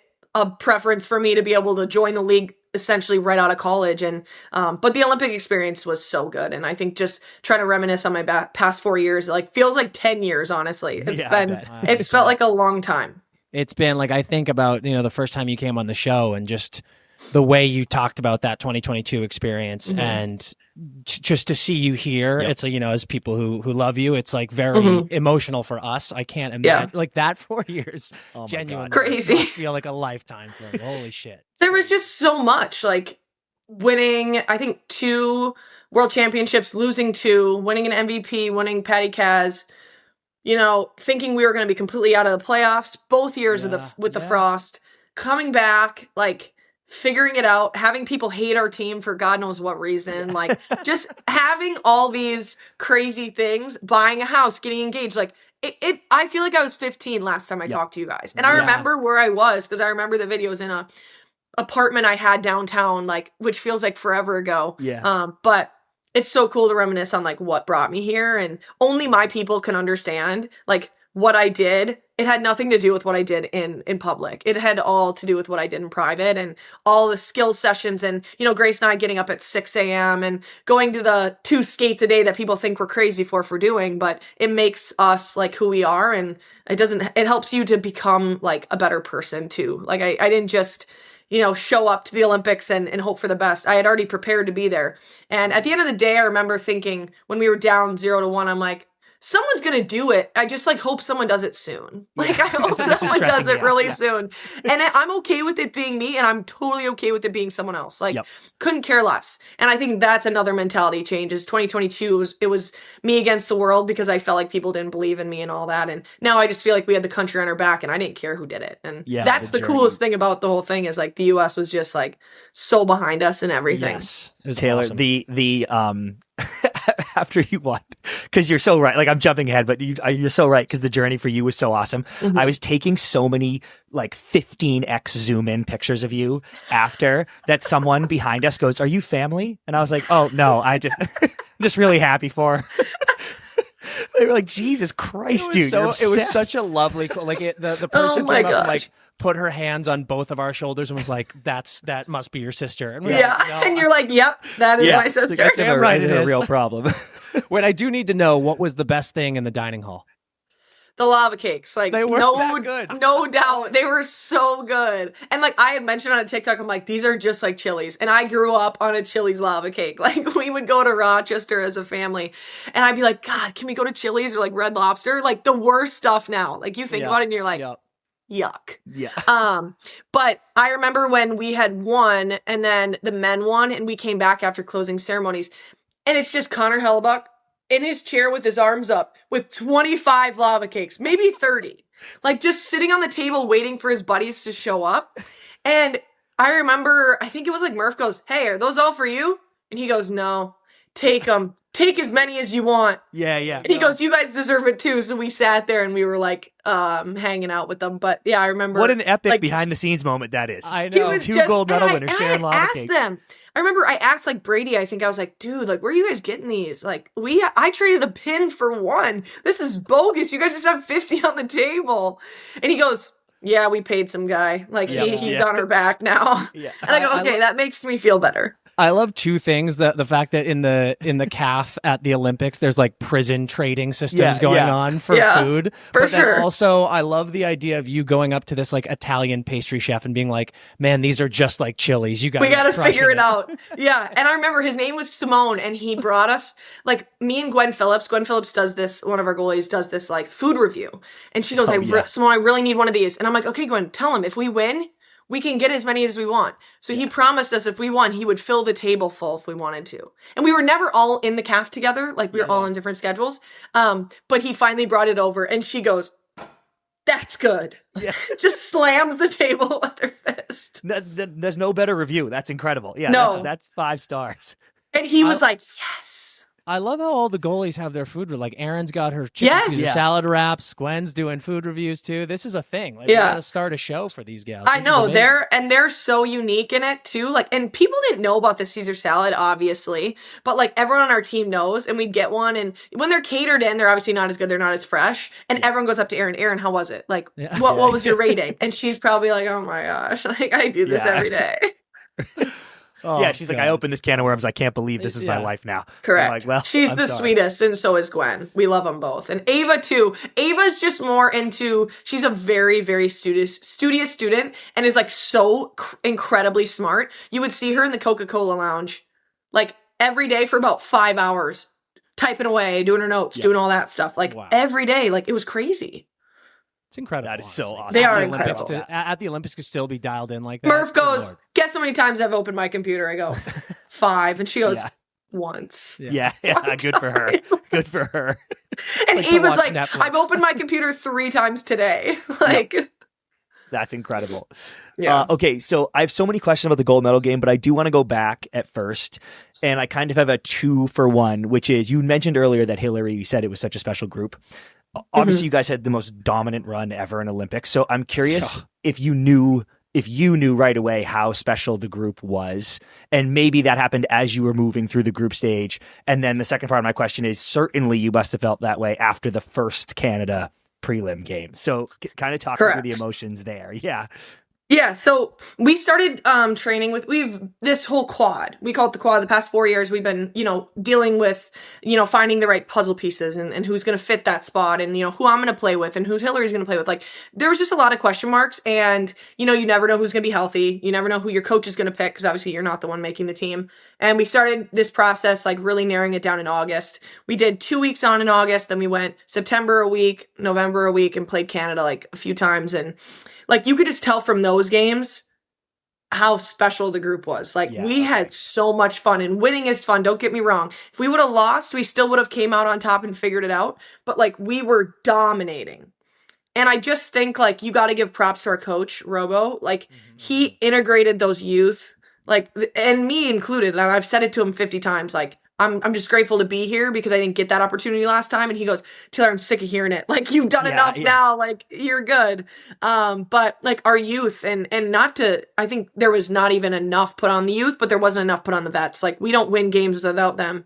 Like, like with us, we're like, we get down by 2 and we're like, ooh, we haven't felt this before. Like, how do you get past that? And, August and November and December comes around, and I remember I keep track of all the PWHL games. I keep track of all the college games. I want to make sure my girls are doing well. And, Murph getting the goal record now. Like, I'm texting everyone just to make sure everyone's good. And obviously our captains and everyone's doing the same as well. And you could just see everyone was having really good years. Like, the PW was good.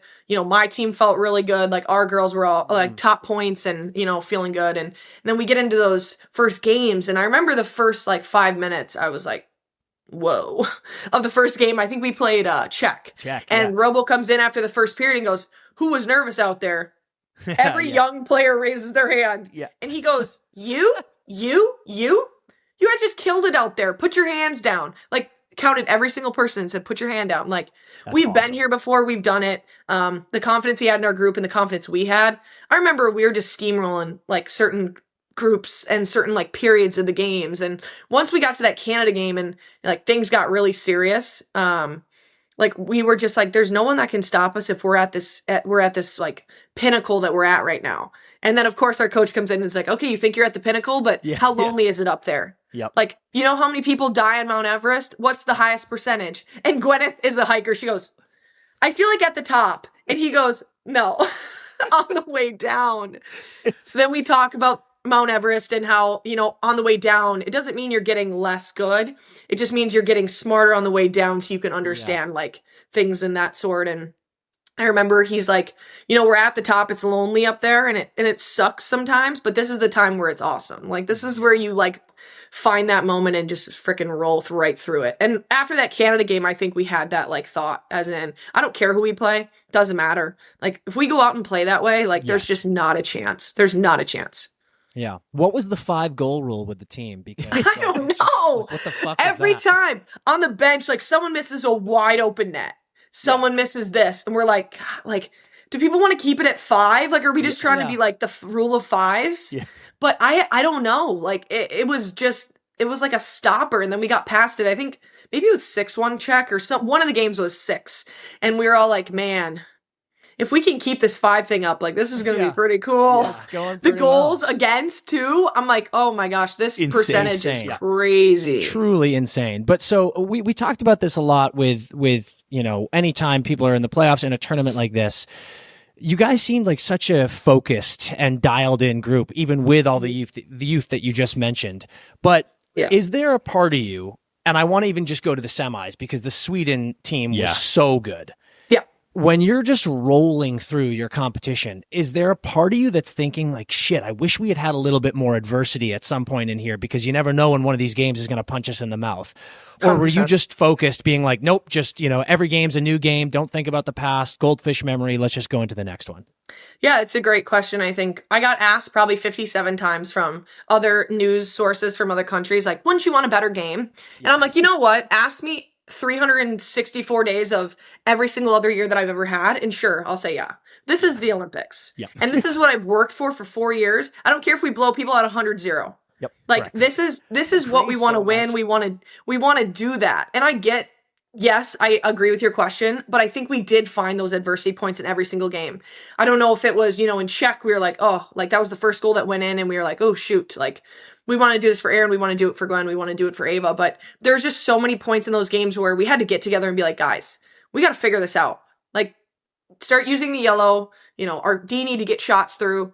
But I also think that group, like, all of us have been through adversity. And if it were to hit, no, everyone's not going to crumble. You can have a few people that, are teetering on the nervous end of the spectrum, but we have so many rock solid foundation blocks that, like, aren't going to care. Hillary's had 5 Olympics. Like, she's lost enough to know what you have to do to win. Yeah. Carpy's the same. Meg's the same. Kelly, Lee, Kendall, like, they're unbreakable. Like, we get in the locker room in overtime, Hillary walks in, sits down, and she goes, guys, this is our time. I don't care who does it. I don't care when. It can be an hour from now. It can be 5 minutes from now. Someone's got to do it. Like, someone has to. And of course, she had just done it for us to get there. Yeah. And it's not her saying, like, I can't keep doing it. It's you can't put it all on me. That's her saying, everyone in this room is capable, and we've seen it 10 million times. Like, hell yeah. She's like, you've scored on her here. You've scored on her here. Like, this is how we're going to do it. But someone has to have the courage to jump out of a block, just like Meg did. And I think that sentence from Hillary, not to say Meg wouldn't do that, but, like, the confidence you have in your group is so crazy to say that a D is going to end up on the blue line and I'm ending up on the goal line. Yeah. Like, it's a weird scenario, but we had so much confidence in the group. It was crazy because I've never had a team that special, and I don't want that to come off as bad or me not being grateful for the groups I've had. But it's just so crazy. It's the best of the best. And it's so crazy to be there because I wish I could relive that and play every game like that. Speaking of Hillary, holy shit, what a badass. Did you know she was hurt like that? Oh my God. Yeah, we have a few people. I don't know if you've seen the LTIR reports or anything from the PDUP, but we definitely had a few injuries. Good God, man. One of the hardest things is we wanted her to be opening ceremony flag bearer. Oh yeah, that was and awesome. when she didn't, we were like, okay, closing. Like, that's what we're doing. And we were like, Hillary, you got to keep doing rehab so you're not out there limping around. We really need you to lead our group with that flag proudly and not be limping around. And she was dying because she ended up proposing too. And she goes, guys, not only did I propose over a grate, but I couldn't kneel on the ground. Like, I was halfway, I was stuck. Yeah. I was stuck. So she's a badass and we love her. And I think everyone that played through an injury, it's such a hard thing. And, like, to not be scared to make it worse. People just went out there and sold their soul pretty much to, like, help our team win. And, like, that's just what you would do for everyone. Well, you talk adversity points, Heise, that first period of the final. I thought they came out flying. For sure. We'd seen the prelim game and we get to the final and I was like, holy fuck. So I'm curious what the chatter was in that first intermission even, because it was still 0-0 after one. Yeah, 100%. What was the chatter like in that first intermission? Like, holy shit, they're not rolling over like they did earlier. Yeah, like Robo, for example, came in and he's like, guys, we know exactly what's going to happen. They're going to give us 20 really good minutes. And they're going to lay it all on the line for those 20 minutes because they know that if they can get up, they can try to figure out a way to stay there. Mm-hmm.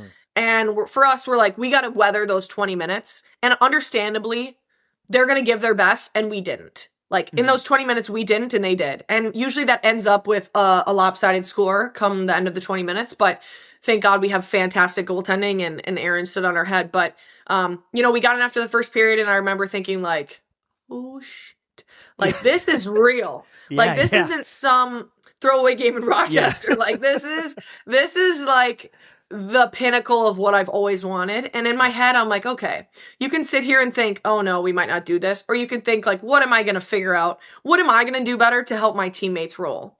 And, that's me talking to Bilk and that's me talking to Murph. That's me saying, like, guys, like, when we play well, like, our team plays well.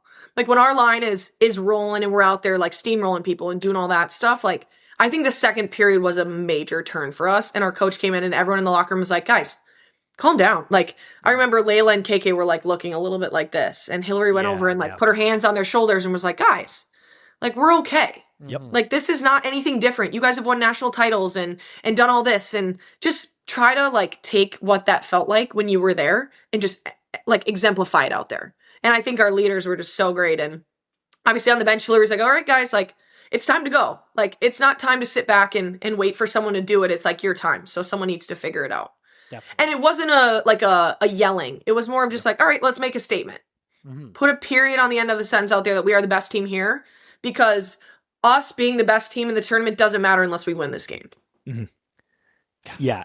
So the shorty, it sounds like, because I do agree, the second period halfway through the ice tilted, and I was like, okay, the girls are all over them. They score the shorty. Sounds like no real panic though, even though it was the first time you've been down, or was there a little bit like, Jesus fucking Christ? Yeah, obviously, like, it's a play that we weren't proud of, and like that's just getting scored on the power play is like one of the worst things that you can sucks. do. Yeah. And in the P-dub, I think of like the jailbreak rule where you get that person not only gets to come out of the box. I didn't think about that. Wow. But you just got scored on. Yep. And in that moment, we're like, all right, like it's 1-0. It's not 2-0. It's not 3-0. It's not 4-0. Aaron does not let in more than that. Like, that's just how it is with us. And if we can come back and find a way, we're like, someone has to score a goal to win the game. Like, it's going to be 1-0 or it's going to be 2-1 or whatever it ends up being. Like, someone has to score to win. So, like, let's go out there and just figure it out. And it just kind of gave us that, like, kick in the butt. Like, ooh, okay, time to go. Like, this isn't funny anymore. Right. Yes, correct. Okay, so that was kind of my next question, where as confident as you are and how the messaging is perfect, like, stay the course, we're playing great. Yeah. Man, that clock starts to go fast in the third. As good as you're playing, you're like, holy shit. So what was the kind of thought like as we got to pull the goalie time where you're like, okay, now or fucking never? So this is the craziest thing I've ever heard, and I learned this after the game. I'm dialed in the fact that the goalie's pulled. Yeah. Our center, Carpy, and our wing, Tessa, had no idea. Are you shitting me? Swear to God. Swear to God. Like, and I'm not throwing them under the bus, because they still played, and like Carp wins that face-off. That's huge. Tessa doesn't throw the puck away in the corner. And I think they ended up grasping that, like, when we were like more in like a box situation. Yeah, they're like, oh, we have but like six off the draw, there wasn't enough time. Like, we didn't have time. Like, we didn't spend enough time. I go to Robo. That was after the Aaron injury, right? Is that right? Yeah. Like, because I kind of missed it too for a second, because she was down so long. Yeah. Okay, go on. That was crazy. And then, like, I remember I asked Robo, I'm like, okay, where am I going to be? Like, you had me written over here, but like, where? And he goes, just find a spot. And I'm like, okay. That's like a type A person's like nightmare. And we win the drawback, and I remember like Hillary and Layla, like, those are just two people you want out there. And I was just happy to be out there. And I was like, if the puck's in the corner, I'm getting it. Yep. And I remember it wins back, like, whatever, it goes to whatever, me, Keller, around to Tessa and back up. And I remember there's a picture of me like staring at the net, and I see Layla shooting, and I'm just waiting. I'm like, if this comes off, like, I'm getting it. Like, I know it. And then it didn't have to, because it already went in. Yep. And I remember there's a picture of like Bilka and me, and like, we're just flying high. Like, I remember I jumped so high. Yeah. And at that point, I knew it. I'm like, I believe like that, that at that point, everyone knew we were going to win. But like, you look at like a back check that Murph had, or like a really good save that Aaron had, like, those things, if those don't happen, we lose. For sure. I mean, I'm so glad you mentioned that back check. That was the most insane back check by Abby. And she's the fastest. Like, I think we were, where were we in the locker room? And Robo goes, who's going to beat you, KK? Like, who's faster than you? And she's not going to say no one. She goes, Murph. And he goes, no, but close. She's right behind you. No one else is beating you to that puck. Skate and go. And then he goes to Murph, who's beating you? And Murph goes, well, KK. And he goes, not when you're at your fastest. When you're at your fastest, no one's beating you. And I remember after the overtime, like, I went up to her and I'm like, dude, like, that's why you do what you do. Like, it's putting two forwards out there. It's hard sometimes, because you want people to score, and it's really hard to, like, I got stuck out there one time and I got picked and had like fallen down a little bit. And I remember on that back check, in your head, you're just like, you're the McDavid and McCarrs. You're just hoping it doesn't end up like that for you. And that you're not in the background of this drone shot where you're not even moving your feet and the puck's already in the net. Like, it's a nightmare for like hockey players. Like, that's a nightmare. 100%.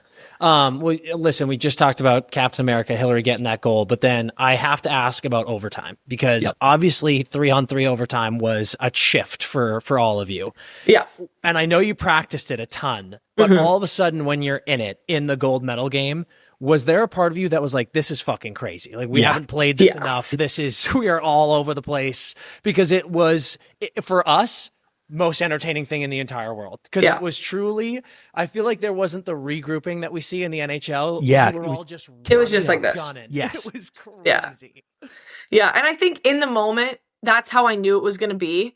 You don't run out of energy in a game like that. Like, you just don't. And when coach was saying the pairings, so special, Tessa looks at me and she goes, "Are we going to do it again?" And I'm like, "Why not?" Yeah, let's do it. It was us out there again. And I'm like, why would we not? And like, that confidence that she had, like, you can just tell like someone saying that to me and me be like, okay, she believes in the fact that I can go out there and do it, or that I can make a play and do something like that. And like the pairings, I was just so confident in everything that we had. And anyone that wasn't in a pairing, like they were so pumped. It's like Brady Kachuk talking about, he's like, all right, we knew we weren't going to go. And I was just gassing the boys up. Like, we're going to do this. We're putting money on who's scoring. I didn't ask if anyone did that, but like 3-on-3 is so hard and it's made for the fans. It really is. But in 2018, there was a shootout. And I think that's the craziest thing I've ever heard. And thank God that's out of it, because that's the dumbest. That's so dumb. Like, Ever. I can't believe it. And anyone that played in that game, I actually would have like not been okay. Like that's that's not anyone's dream. No one wants to end that way. Yeah. And as a goalie, that's also nightmare fuel. Like that's like not good. But yeah, we got in that overtime and we were going back and forth, and everyone on the bench is like man on man. Like that's all you need to know. You stick with your one person. As long as you don't get beat, you keep them in front of you. Like you're gonna be okay. But the second they get behind you, you better hightail back there and find them. Yeah. So true. Talk us through the stretch pass. Yeah. Did you see her, Meg, or was she screaming, or what happened? I remember like I'm never going to just throw the puck away. And I feel like in 3-on-3, that's the goal. Like you want to possess. And that's just what our coaches always said. And in the PWHL, I love doing it too. And I remember like I had brought the puck out, I think, and I remember seeing Pooh, and I'm like, okay, she's just got fresh off the bench. She's going to end me on this side of the net. Yeah. And I remember they had already changed, and Meg said I remember she like yelled a little bit, but I can see her in my peripheral. So I'm like looking, and I'm like, okay, this pass has to be hard enough so it doesn't get picked if someone comes off the bench. And 2, I want to give her an angle to be able to go. So I ended up putting it on her tape where she could just turn and go. Yeah. But I remember thinking like, I'm going to turn this puck over and Pooh's going to take it. And I can't have that happen.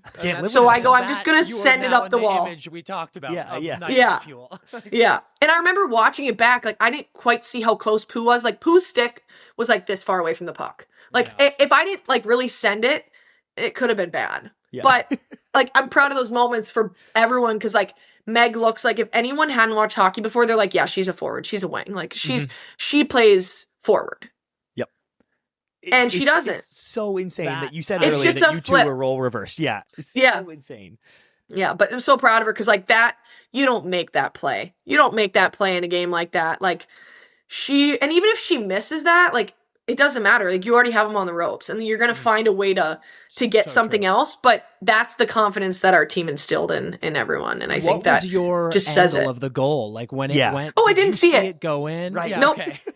I didn't see it until after the game. And I'm like looking at the coaches on the bench. I'm like, does someone have the replay? Like I need to see the goal. Like I don't know. I'm like, did I even make a good pass? Did she like have to transition? Like, I don't know. Because you know what you know in that is if you're tired, you just hightail it to the bench. Yes. Yep. And you maybe look around once or twice, but you just have your head down and you just skate as fast as you can. Yep. And I remember Murph was changing for me, and I skated so hard to the bench, and all of a sudden I see this from people on the bench, and I turn my head, and Meg's like ripping around the corner and already has her gloves off. Holy shit. And I'm like, guys, and I remember sitting in the line waiting for our medals and like, guys, what happened? I'm like, Kendall, what happened? Like, did she just snipe? Like, what happened? And they're like, well, she went forehand to backhand, and then like, I don't know. Yeah. And I'm like, well, it had to have been good. Like, she scored. And then I see it, and I remember talking to the media. I'm like, it was 15 times better than I could have thought. Like, I didn't dream that up. It was, I mean, we've talked about so many times as Americans and as fans, getting double gold from the women's and men's, both in overtime, is insane. Yeah.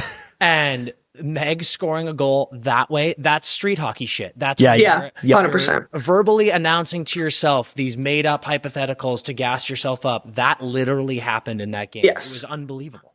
It was 100%. It's weird. Like you probably ask her now and she would never talk like this about herself, but like she is such a skilled player. I've seen her do coming across 5-hole, like even on Franco, like she has those forward skills. She's shifty. She's playing 30 minutes a game in the PWHL and still making a huge impact. You can have people out there playing 30 minutes and you're just like, all right, they're just defensive. Like she is up in the play. I hate playing against her. Like against Boston, I'm like, guys, wings, just peanut butter and jelly. Like find her and stay there. Like, I don't care. We will find everything else down low. Like, you just can't leave her alone. Yeah. And then you add Haley Wynn into it. It's like, well, now it's a 3-on-3 down low. And you just need to stay with them. But she's unbelievable, and I'm so happy for her because I think she deserves the world. And like a moment like this, she was made for that, and I think she deserved it. Yes, absolutely.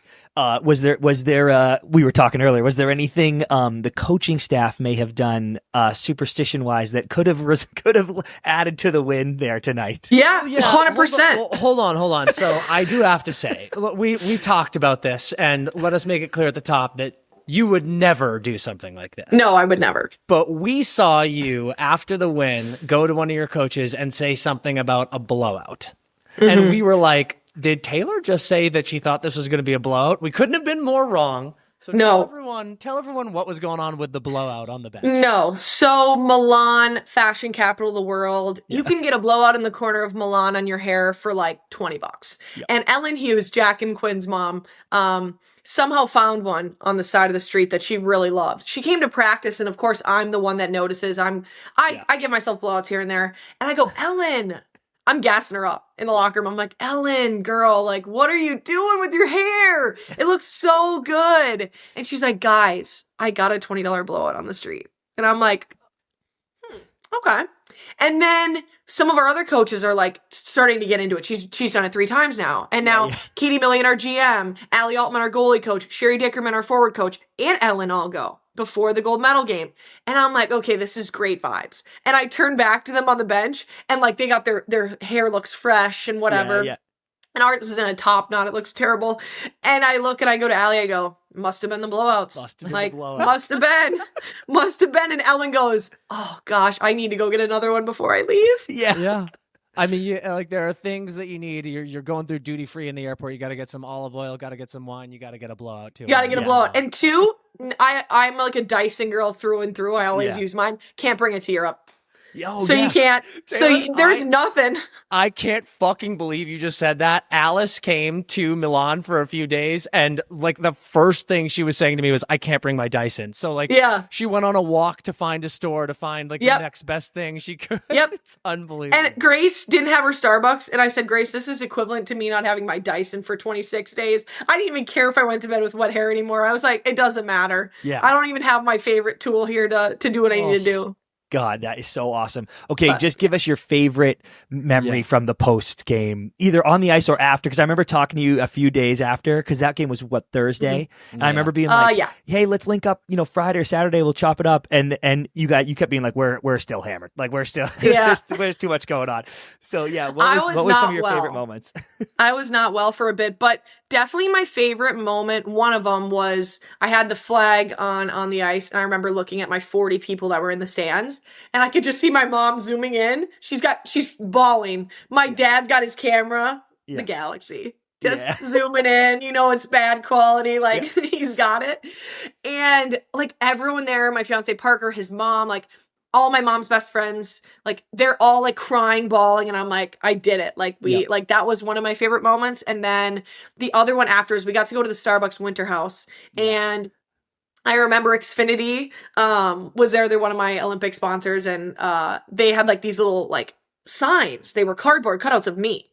And to this day, Allie Altman snuck one back home in her suitcase. She's been sending me pictures of me in different areas. And she, my shooting coach guy that I work with in the summer sent me a video, and it was him opening his Tesla trunk, and it's just me.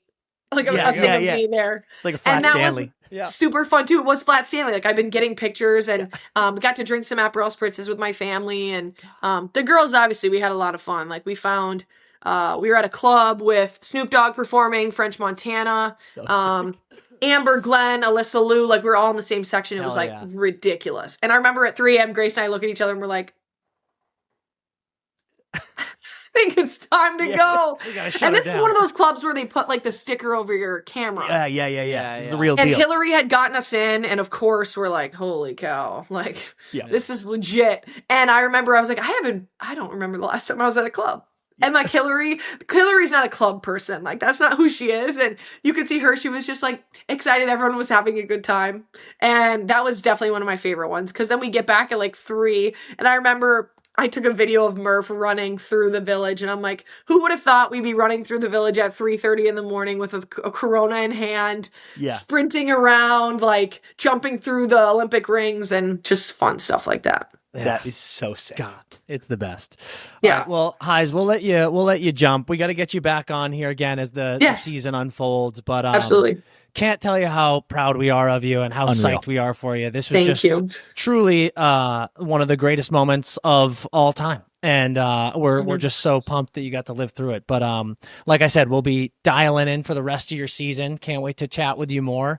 But thanks so much for coming on. You're the best. Thank you. I love being on here, so thanks for having me. Oh, yeah, it's awesome. Huge shout out to Taylor. Such a star, such an amazing person. Legend. Hope you enjoyed that. We're going to take a quick ad break, and then we will get into our chat with Cayla. When it comes to the best nicotine in the game, Lucy is the only option. They are the official pouch partner of Almost Friday and Empty Netters. Premium 100% tobacco-free nicotine pouches and breakers that are made for connoisseurs of the game, frankly. They are delivering long-lasting flavor for a seriously satisfying experience.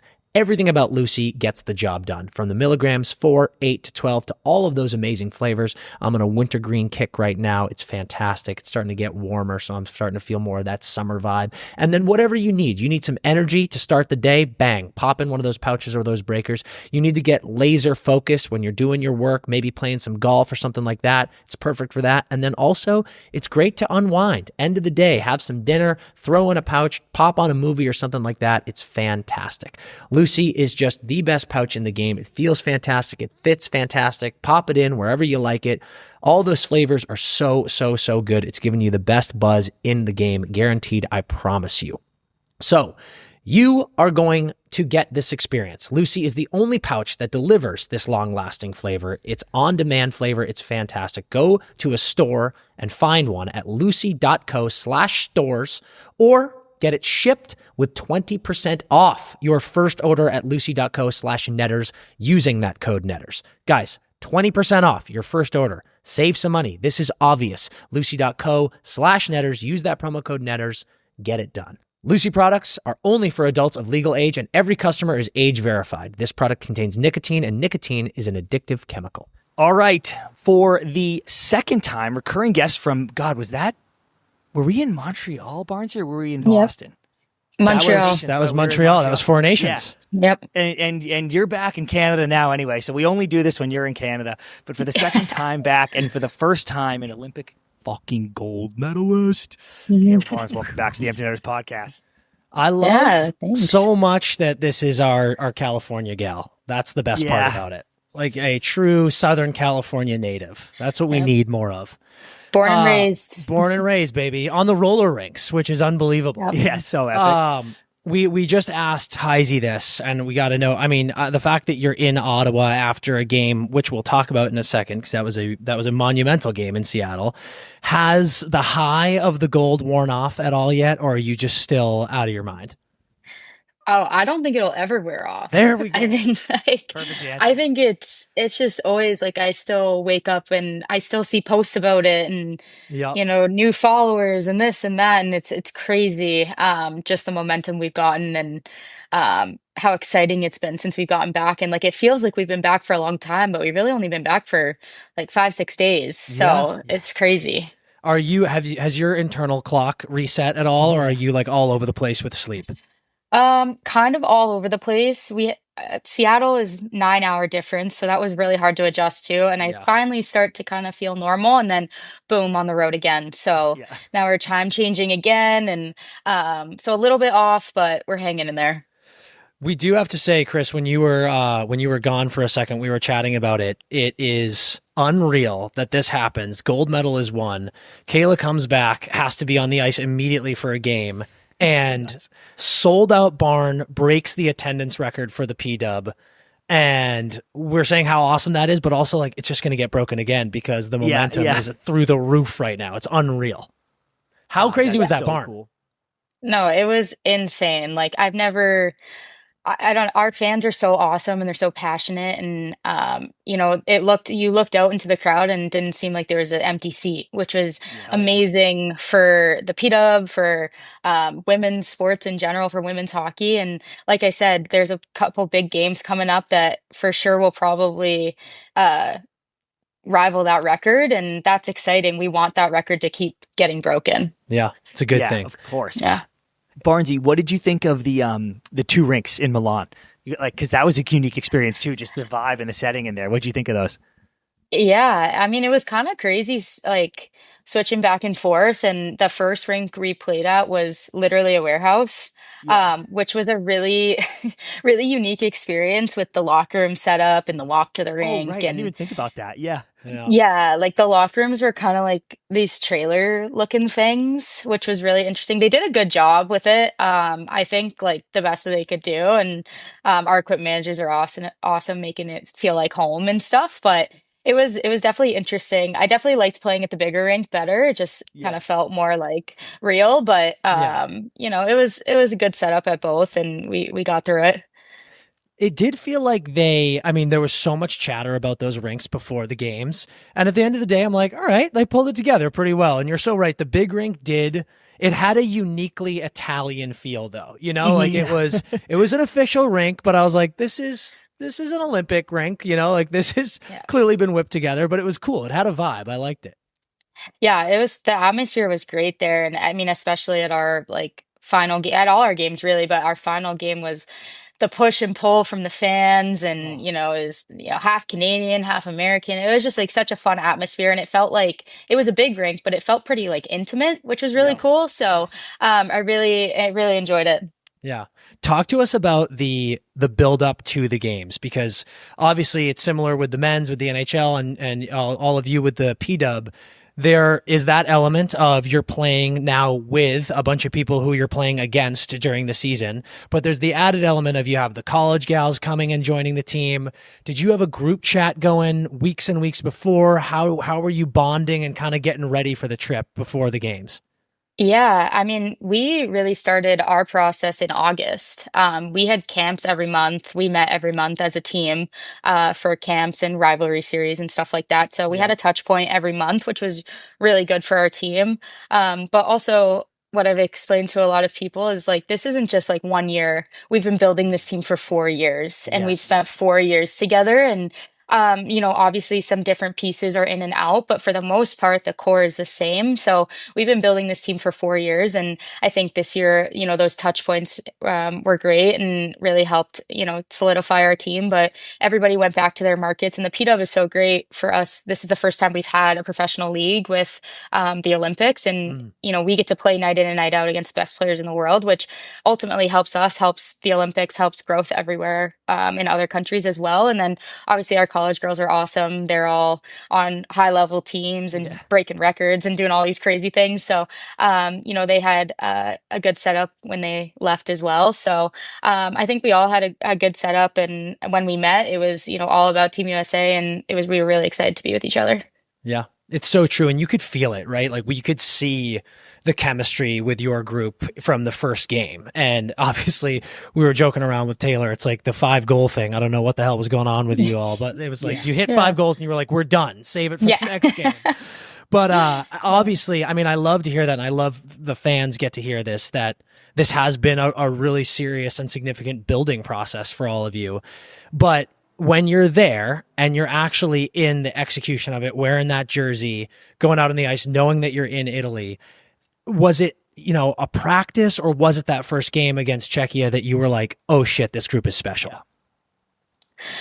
I think right when we got there, like you could just feel the vibe within our group. Everyone was so excited to be there. And we have a really special group in the fact that like everyone has specific roles and everyone embraces that role. And our leadership is so good that, every person felt important and needed, and you could just really feel that in the group. And we were all so excited to be there and compete, and we all had one goal in mind. And I think we were so hungry to win gold. Especially there's a handful of us that were there in 22 that obviously fell on the short end of the stick. And then throughout the quad, the world championships, we've had wins and losses. So I think we were just really hungry to prove to the world like who we are. We're here to stay. Yeah. So damn right. Yeah. Barnesy, did you get greedy? And you got to be honest. Did you get greedy at all after the first Canada game when you were like, "Oh, okay, we're gonna fucking roll"? No, Okay. not for a second. Not for a second. I think that's a huge testament to our leadership, honestly. Hillary Knight, goat, absolute goat. Jesus Christ. Just like greatest of all time, been around the block 5 times at the Olympics, and she knows a thing or two, and she does a really good job of keeping the pulse of the room, and just like never too high, never too low, just as long as we stick to our game plan. Honestly, we really focused on us. We tried not to focus on other teams as much. Like, as long as we stick to our game plan, the rest will do the work. And that was kind of our vision, our game plan going throughout the tournament. And always the next game was the most important one. Not just Canada, or not just, this game or that game. It was every single game. So how much do you lean on people like Hillary and Carpy and Megan in those moments? Like we talked about, that gold medal game was the only time you trailed in a game the whole turn. How fucking crazy is that? So nuts. But in those moments when you are such a tight group, you've all played together, you've been building this, how important is that veteran leadership in those moments when you need someone to step up in the locker room? Because it sounds like Hillary was just dialed and locked in that moment, keeping everyone focused. Yeah, I mean, it's huge. You need people that have been in those situations. And at the end of the day, Hillary really believed in this group. And I think we all really believed in this group, but you could feel that in her approach and the way she spoke to us. And she just knows how to command a room. And, never for a second was there any doubt in her voice. She was like, we got this, we're fine, keep pressing. We kind of knew, like, if we got one, like, we'd be all right. And it took us a bit longer than expected, and longer than we probably wanted it to, but it all worked out in the end. So we lean on them a lot, and like I said, our leadership is so good, and those voices are so important to our group. Yeah.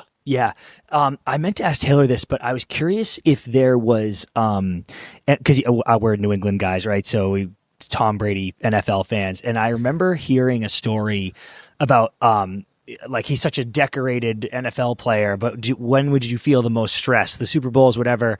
And he was like, no, it was that undefeated season, because there was just so much added pressure of like, you got to win now because you were fucking undefeated. And I was curious if you all felt that a little bit because of how dominant you were up until the final, because it was almost like Canada game should always be a toss up essentially, but it got so crazy that it felt like if you didn't win now, it would be a disaster. Even us walking into the rink, the Canadian fans we were talking to would be like, oh, the U.S. team, though, so good. It just felt like the whole rink was like, oh, the U.S. girls are going to win. And I was like, this is going to be a fucking brutal game. And I was wondering if you felt any of that extra pressure just because of how good you were. I mean, I think a little bit, yeah. I think we really started to take off in the rivalry series when we won those games by a pretty big margin. And then, we beat them in the preliminary round pretty good at the Olympics. And but I think our group does a really good job of never underestimating Canada. We have a lot of respect for the team in that room. And I'm not just saying this, like, it's true. Like, it's true. Like, we were like, that team will come out and they'll give you everything they have. And it can be a toss up. We could beat them, whatever it was, 10-3 in the rivalry season. They could come out and beat us the next night. It doesn't really matter. And I think that stems a lot from our leadership. They did a really good job of keeping us kind of grounded and, understanding that, like, as much pressure as there is, like, we just got to go out and play the way we can. And like I said, the rest will fall into place. But I think definitely going into that game, it was like it was a little bit more stressful than the games leading up to that one. So yeah.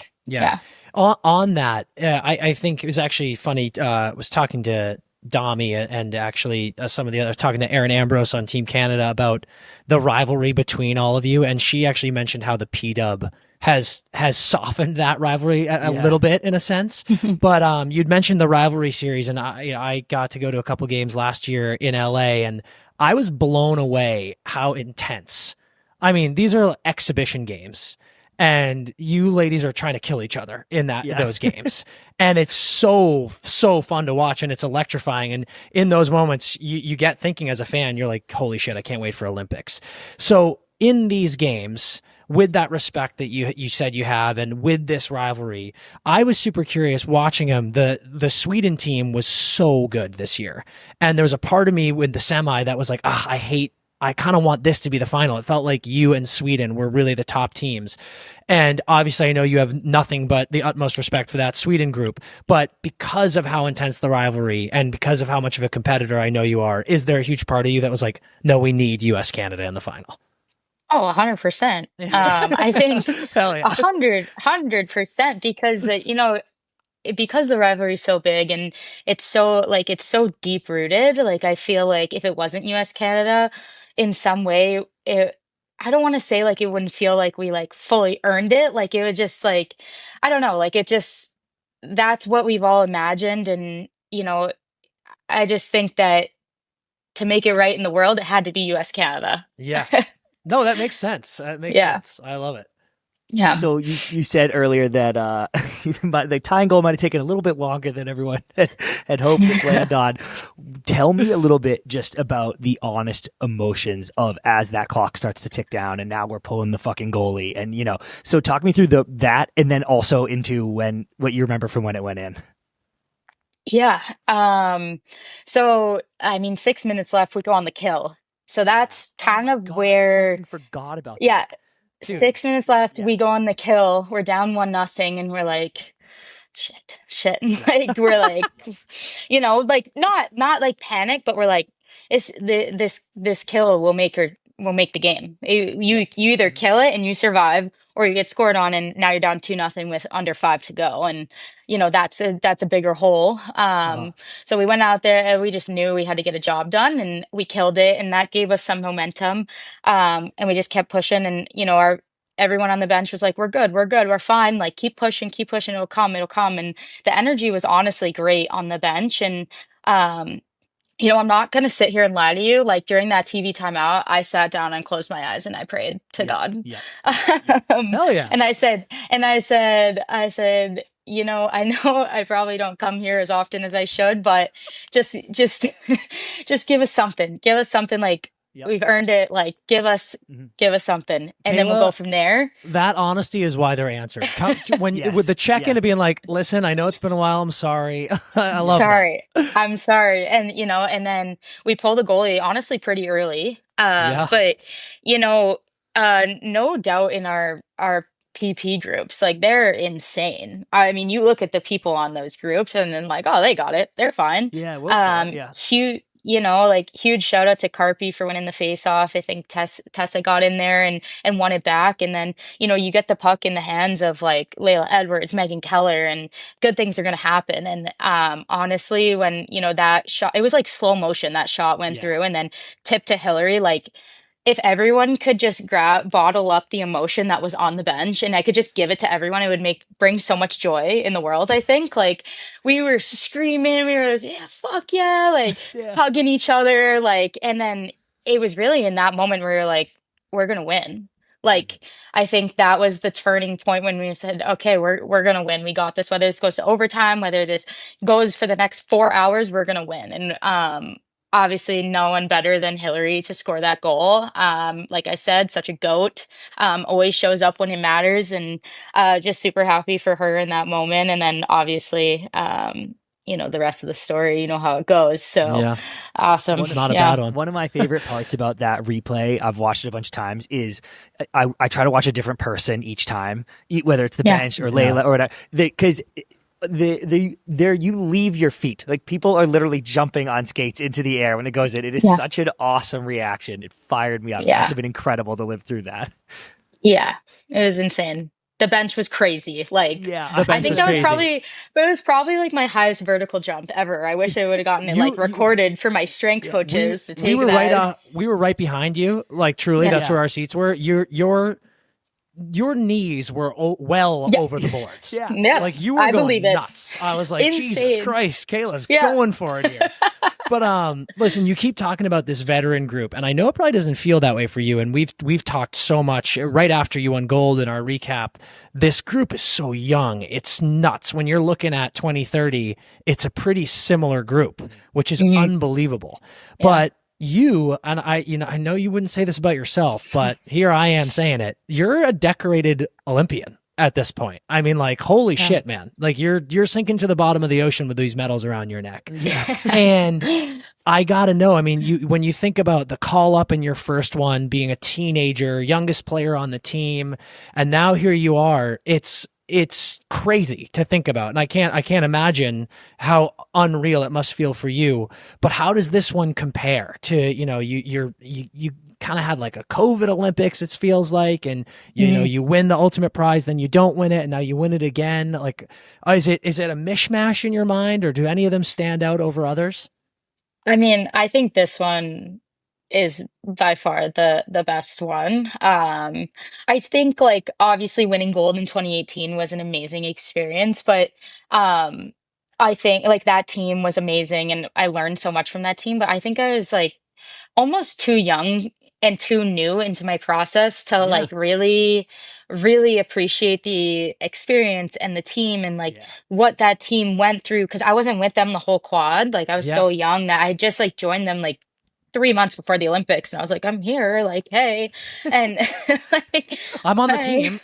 like, and so like, and then obviously COVID, also had a really great team, just obviously didn't swing our way, so that one's obviously going to fall a little bit deeper. And then I mean, this group is just like, I keep saying it, but this group is so special. And I think there's just something special. Like, when you have a special team, it's just something about it. You can't really pinpoint it, but that team, whatever it is, we had it. And I think it makes it so special. We just have so much fun together, and the amount of trust that we have in each other, and, everyone just doing their jobs. And, when we play together, it feels it's like beautiful. Honestly, like there's nothing like it, and even being participating in it, it's so fun to play with that group. And I think what winning and what it did for fans and the viewership and the impact it's having is just going to leave a lasting impact. So I think this one is definitely super special. And on top of that, the men's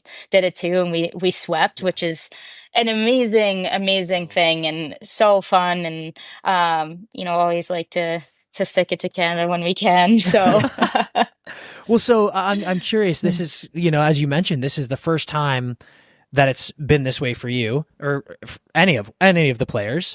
Mm-hmm. I always wonder, I think one of like the big fan questions that happen, and I'm sure you've thought of this before you were on any of these teams, when there is the Olympic best on best tournaments, the feeling of how strange it must be going from this family and then back to your pro league and playing against each other immediately. Have you felt that being weird yet?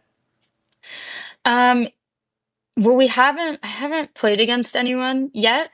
We played Toronto, so no US girls on Toronto, but we have a couple here in Ottawa that we're playing against, and I think it'll start to feel a little bit weird. But like, we also recognize that this is our job now, and this is kind of the name of the game, and love seeing them in all these different cities. And we go out to dinner and hang out and still see each other, and it'll be really fun to start to see people after, because we all just kind of disperse so quickly, which is hard.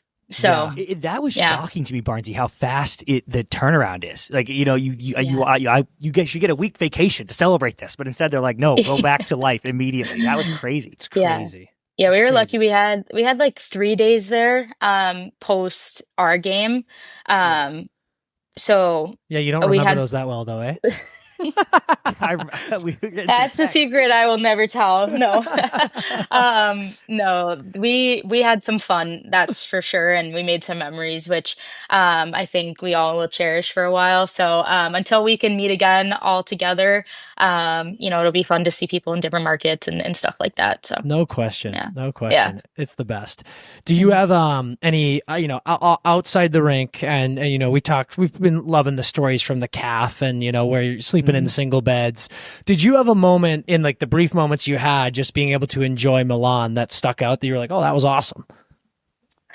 I mean, we were there for so long, so there's so many moments. I think for me, something that was really special at Milan was this was the first time like my family got to be there. Awesome. And I've had like obviously so many great moments with the girls, and we did so many things, and that was great. But I think just like the little moments in between with my family, and this is the first time my dad's gotten to see me play in the Olympics, and my brothers were there. I have four older brothers, like they Yeah. were there and their families. And so just being able to kind of see them and, just enjoy the Olympic experience with them was really like special for me. And I think that's something that really sticks out in my Olympic experience this time was just having them there and, feeling their support. And it was just really special. Yeah. No, that's, Yeah. I mean, I can't imagine. That's all almost time. like, Yeah. right, Yeah. Chris? Like that is such a cool feeling in general, but for you to Yeah. have two Olympic experiences prior without them, I mean, Mhm. that makes this all the more incredible. How fast Yeah. did you find them in the crowd during the That's what I was celebration? right about to ask. Yeah. Yeah. It honestly took a while, and it got to a point where I was like, where are they? Like, I don't know where they are. And then I finally kind of found them, and my brothers were kind of scattered a bit, and they all finally got to one place, and they got over the railing. And there's actually like a really cool picture of me like reaching up, and my brothers are leaning over, like yelling, and just so cool. Like, just such like so fun to have them there, and they're my biggest fans, and we had some tough times growing up, but I think now, we are best friends, and it was awesome. So once I found them, it was kind of like tears in my eyes. My mom was crying, my dad was crying, like, my brothers were going crazy with beers in their hands. Like there's like Mini Coronas. Yeah. yeah, the mini ones. Yeah. So it was just so cool. Such a cool experience. God, That is amazing. And then Yeah. did you get, obviously you're with the girls for for the party and after, but did you get to have a moment with your family out of your gear off after the game to celebrate? Yeah, we all went to like the USA house Winter that house, was there yeah, in yeah. Milan. Yeah, the winter house, and everyone's families were there, so got to see our families for a bit and before we went back to the village. But that was really fun, and everyone's families, so you got to kind of mingle around and see different people. So that was great. Yeah. Yeah. God, it's My unbelievable. God, that's So It took us a while to get there, though. I'm not gonna lie, like with the locker room and the goggles and the well, isn't that the funny thing? the It's rest. like you've got all your family and people that you want to see, but it's like the locker room is the best vibe in the Yeah, world. It's like you you never want gotta- to leave it. No, like Hillary kept saying, "Got to bottle this up. We got to bottle this up," because we were just like we didn't want to leave, and then at some point we were like, "All right, we got to go." Like we got. Yeah. I think at that point we'd probably run out of booze or something. We were like, "Okay, now it's time to go." That's why we have You had done someone's gonna irreparable damage to the locker room, and it's time to leave. Yeah, But no, that's so Um, true because you do want to live there forever because it's just that's Yeah. the crew you went with, that's the crew you fought Yeah. with, and it's just Yeah. that's what a feeling, Yeah. Well, I don't want to make you unlive all that stuff, but now it's like you said, it's what an amazing opportunity to be able to come back to your professional league in a season that you're in the middle of. What are some things that are, at the top of the list, maybe some matchups or some trips that you're looking forward to most here for Seattle? Yeah, I mean, we're in Ottawa now, and then we go home for about a week, and we have a home game, which will be fun. Hopefully, we get another sold out crowd. Always fun to play at home in Seattle, and then we go on a big 2-week road trip. And we get to go play in like 5 different markets, which will be really cool. And then we play in Chicago, which takeover game. So that will be really fun. Hopefully, that game does well. And then one game I'm really looking forward to, I played for Montreal last year, and we haven't been there yet. So I'm really excited to go back to Montreal and experience that atmosphere because obviously I played for them and it's super fun rink. Their fans are awesome. So excited to go there and play against them in Montreal. Yeah, that'll be a blast. Yeah. Are you a good 2-week roadie packer, or do you struggle? No, I'm pretty good, I would Oh, say. yeah? I've Okay. kind of got it. I mean, I've gone on enough road trips in my life now I got it down to a T. I used to be a severe overpacker Yeah. and like it was a problem.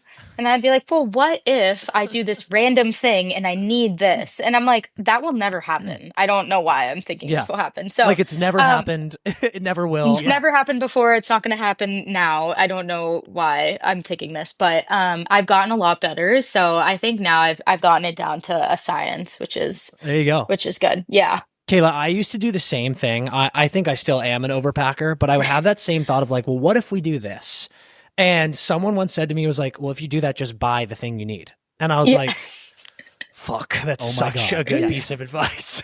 Changed my life. It was unbelievable. I've gotten to the point too where I'm like, I have my passport and I have my hockey gear. Anything else is replaceable. It's fine. Yeah. So So true. that's really all that really matters. So Barnesy, we have a friend out here who says, as long as you pack a speaker and a bathing suit, you're good. Like, make sure whatever trip you go on, just bring a speaker and a bathing suit, and then all things will go well for you. That's my favorite expression. Everything will be- Every time I'm packing, I just think everything that. will be Speaker all and a right. bathing suit. Yeah. Yeah. Maybe add the passport in there, but otherwise, Maybe. we're covered. All right. Well, Cayla, you're the best. I know we had some technical difficulties at the beginning of this, but thank you so much for popping on with us, giving some of your time. We know you're on the road here. You need to get some rest, but we can't tell you how much we appreciate it. And also just, we're so damn proud of you and impressed by everything. It's just, again, as fans and supporters, watching you almost jump over the bench in joy and celebration. I hope you know, it just fills our hearts so much. We're so blown away with the tournament by all of you gals. It was unreal. Oh, thank you. And we felt the support from everyone. It was insane. So we appreciate it. And thank you so much for having me. This was fun. I mean, listen, it had been too long, and we're not going to let it go this long again. We got to start making this more of a regular thing. Absolutely. Sounds good to me. Hell yeah. Massive thank you to Barnesy. She is also a legend. God, what a rip the women's team had. Man. Look at the stats of that. It's insane. We talked about it with both of them, like the 5-goal run thing, the just dominance of Aaron Frankel.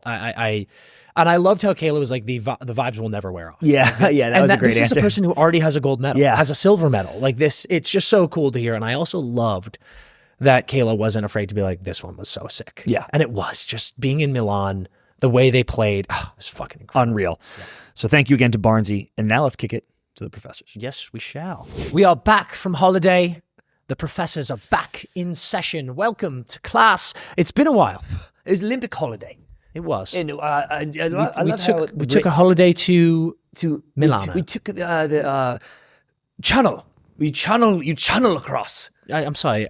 Is that correct? Are you saying channel? Is that correct? I don't know what it's called. You can take a train, or perhaps not from the island, not from the UK. I assure you, you can. It goes right over across, eh? Why are you saying channel? Isn't that what it's called? There's a channel between England are you and to France. say channel? Or No, are you the saying channel. The channel. This is the thing, Daniel. Underground. It's called the channel. It Under goes, the it's ocean. channel linking Folkestone, UK. Forgive me, sir. France. It's beneath the English Channel. It's called the channel. Because it is the tunnel under the channel. It's terrible that I did not know. Agree. Well done, sir. Well done. Well, we did take a brief holiday, and we are back discussing the professor's picks for this weekend. We have nothing to discuss of our last run, or do we? No. Correct. No. So we go right to the Friday fade. Our favorite bet from the first half of the season. It shall return. We'll see if it shall stay hot.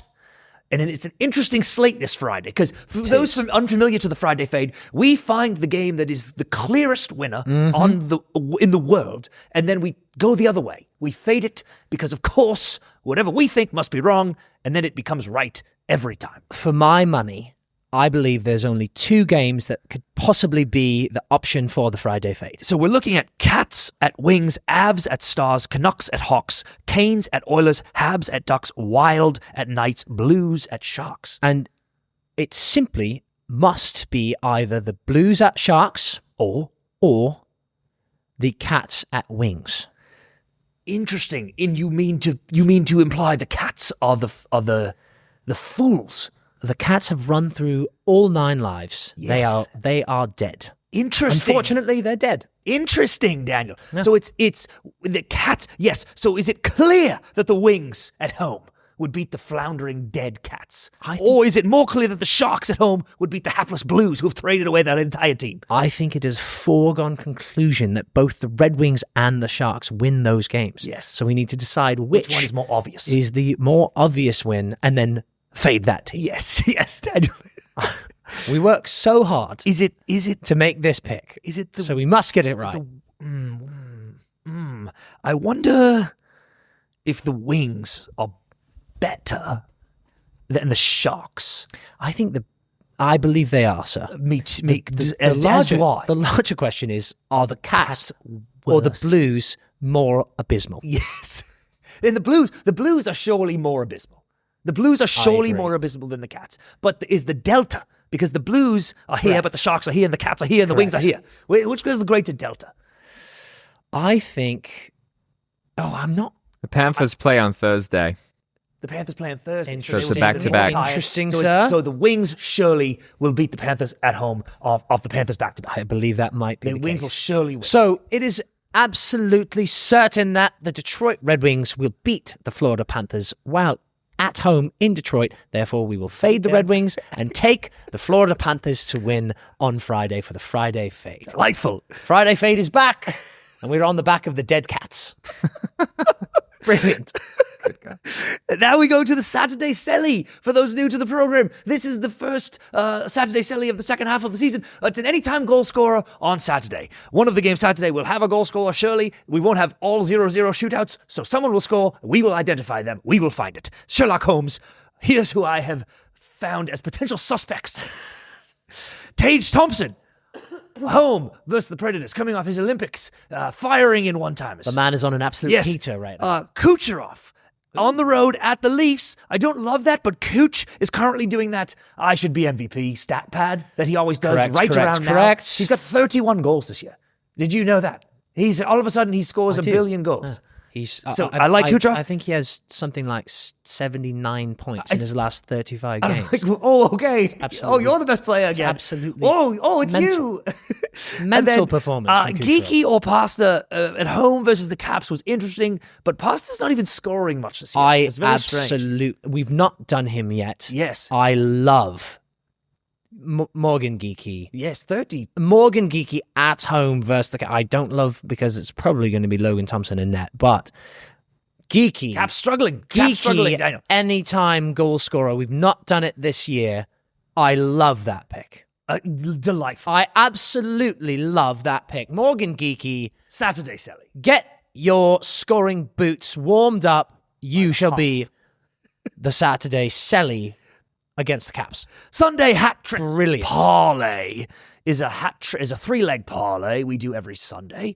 And here's the spread. I almost hesitate to even read it because there's such an obvious one, but I will give the listeners their picks. The spread is Wild at Avs, Bruins at Pens, Bolts at Sabres, Hawks at Stars, Wings at Devils, Blues at Ducklings, Oilers at Knights. Obviously, on Sunday, after the Blues have traded away everyone on their roster, possibly including their goaltender, they travel to Anaheim, who have been dominant since two professors arrived to take flight at their facility. That's correct. The Ducks will destroy the Blues. But you'd like the under as well. I couldn't tell. I just think the Blues will score 0 times. You basically said they'll be playing an AHL team. Well, it's 6-0. Oh, that's not a bad point. 6-0. 5-1. Under? But what do you think? A Blues money line? Ducks money line. Ducks money line, absolutely. You want the under? Under 6 points. So we shall take the under. Give me a point. Give me a point scorer. Oh dear me! Who shall we take? We're thinking a potential shutout here, so we're taking a duck. Point. We will be taking the Ducks. Let me see. I would like. My mind goes to Mr. Cartagotier, but the heart. Where does the heart truly live? Give me Beckett Seneca. That's my boy. The rookie phenom to have 1 point. Ducks money line under 6.5. Beckett Seneca point. Anytime point. Sunday hat trick parlay. Brilliant. Now, what was Professor Watkins' name again? Dr. Watkins. Dr. Watkins. Yes. We move now to the Saturday mega parlay. Live on a beach. If we bet every money line on Saturday, put it into a punch bowl, turn it into a parlay, and if it wins, you win $1 billion. Brilliant. Saturday mega parlay. Daniel, we'll start with you. Just pick us a winner. Caps at Bruins. I will take the Bruins, please. Christopher, Rags at Devils. I will go Devils. Dr. Watkins, Preds at Sabres. Sabres. Fantastic. Daniel, Flyers at Pens. I will take the Pens. We're going all home teams, which Yes, is always we dangerous. always hate that. Christopher Bolts at Leafs. I will go Bolts. Watkins, Mammoth at Jackets. Oh. Mammoth. Yes, sir. Well Daniel, done. Canucks at Jets. Oh, crikey. I know. Absolutely disgusting matchup. The Jets. The Jets. Yes, sir. Christopher, Habs at Kings. New coach bomb. I would like the Kings there. I would like the Kings in that one. Dr. Watkins, Canes at Flames. Canes. Correct. That's the correct pick, Doctor. Daniel, Isles at Sharks. I will take the Islanders. Yes, you shall. And then Christopher, Sens at Spunk. I will go Sens, in fact, there. I will go Interesting. Sens. An interesting pick. That will be the cherry for those at home when we are one win away and we get to that game. And, you will remember, and the Spunk. get a 2-0 lead. You Absolutely will remember. bamboozle. I said the Sens will come back, and they shall. So, live on a beach. Bruins, Devils, Sabres, Pens, Bolts, Mammoth, Jets, Kings, Canes, Isles, and Sens. Fantastic. Enjoy. Now, take us to the Life on the Line parlay. 4 games Our lives are on the line. that we shall make a parlay for. And I will say, We the won. final Life on the Line before the Olympic holiday, We won. we won. It was absolutely fantastic. And I highly recommend we continue to win, We because put- that was fun. Quite a lot of money on it too. I feel it was a desperation, a life on the line, as they say. Life on the Line, Eve. So now this week, who would you like to? I can't remember, Daniel. What would you say? Well, you pick. Oh, Dr. Watkins, tell us who should lead. Wait, who are we talking about again? We're about to do our nice little sonnets. Who should go first? Let's go. Christopher. No, Christopher. Well done. Christopher. Leg number 1, Life on the Line parlay. Playing the Flames is far from laborious. Playing the Flames is far from laborious. The Canes are better than them by miles. Surely Carolina will be victorious. It's not like it's the Eastern Conference Finals.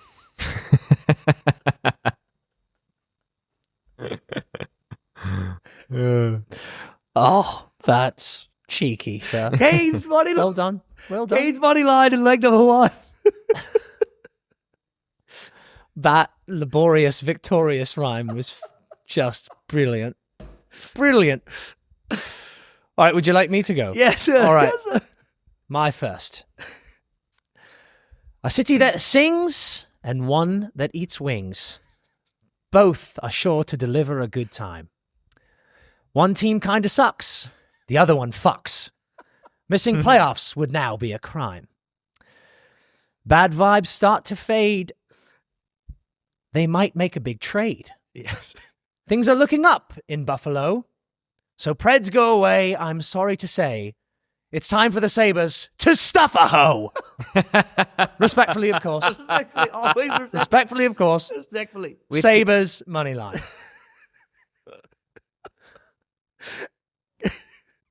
The next leg. Stuff a hoe. I felt terrible doing it. The But next leg, all right. gentlemen, the next leg. The bullshit levels in New York have been ruthless. The bullshit levels in New York have been ruthless while they're grinding every day. The alternate captain in Jersey is gold and toothless while he's grinding on Miss McCray.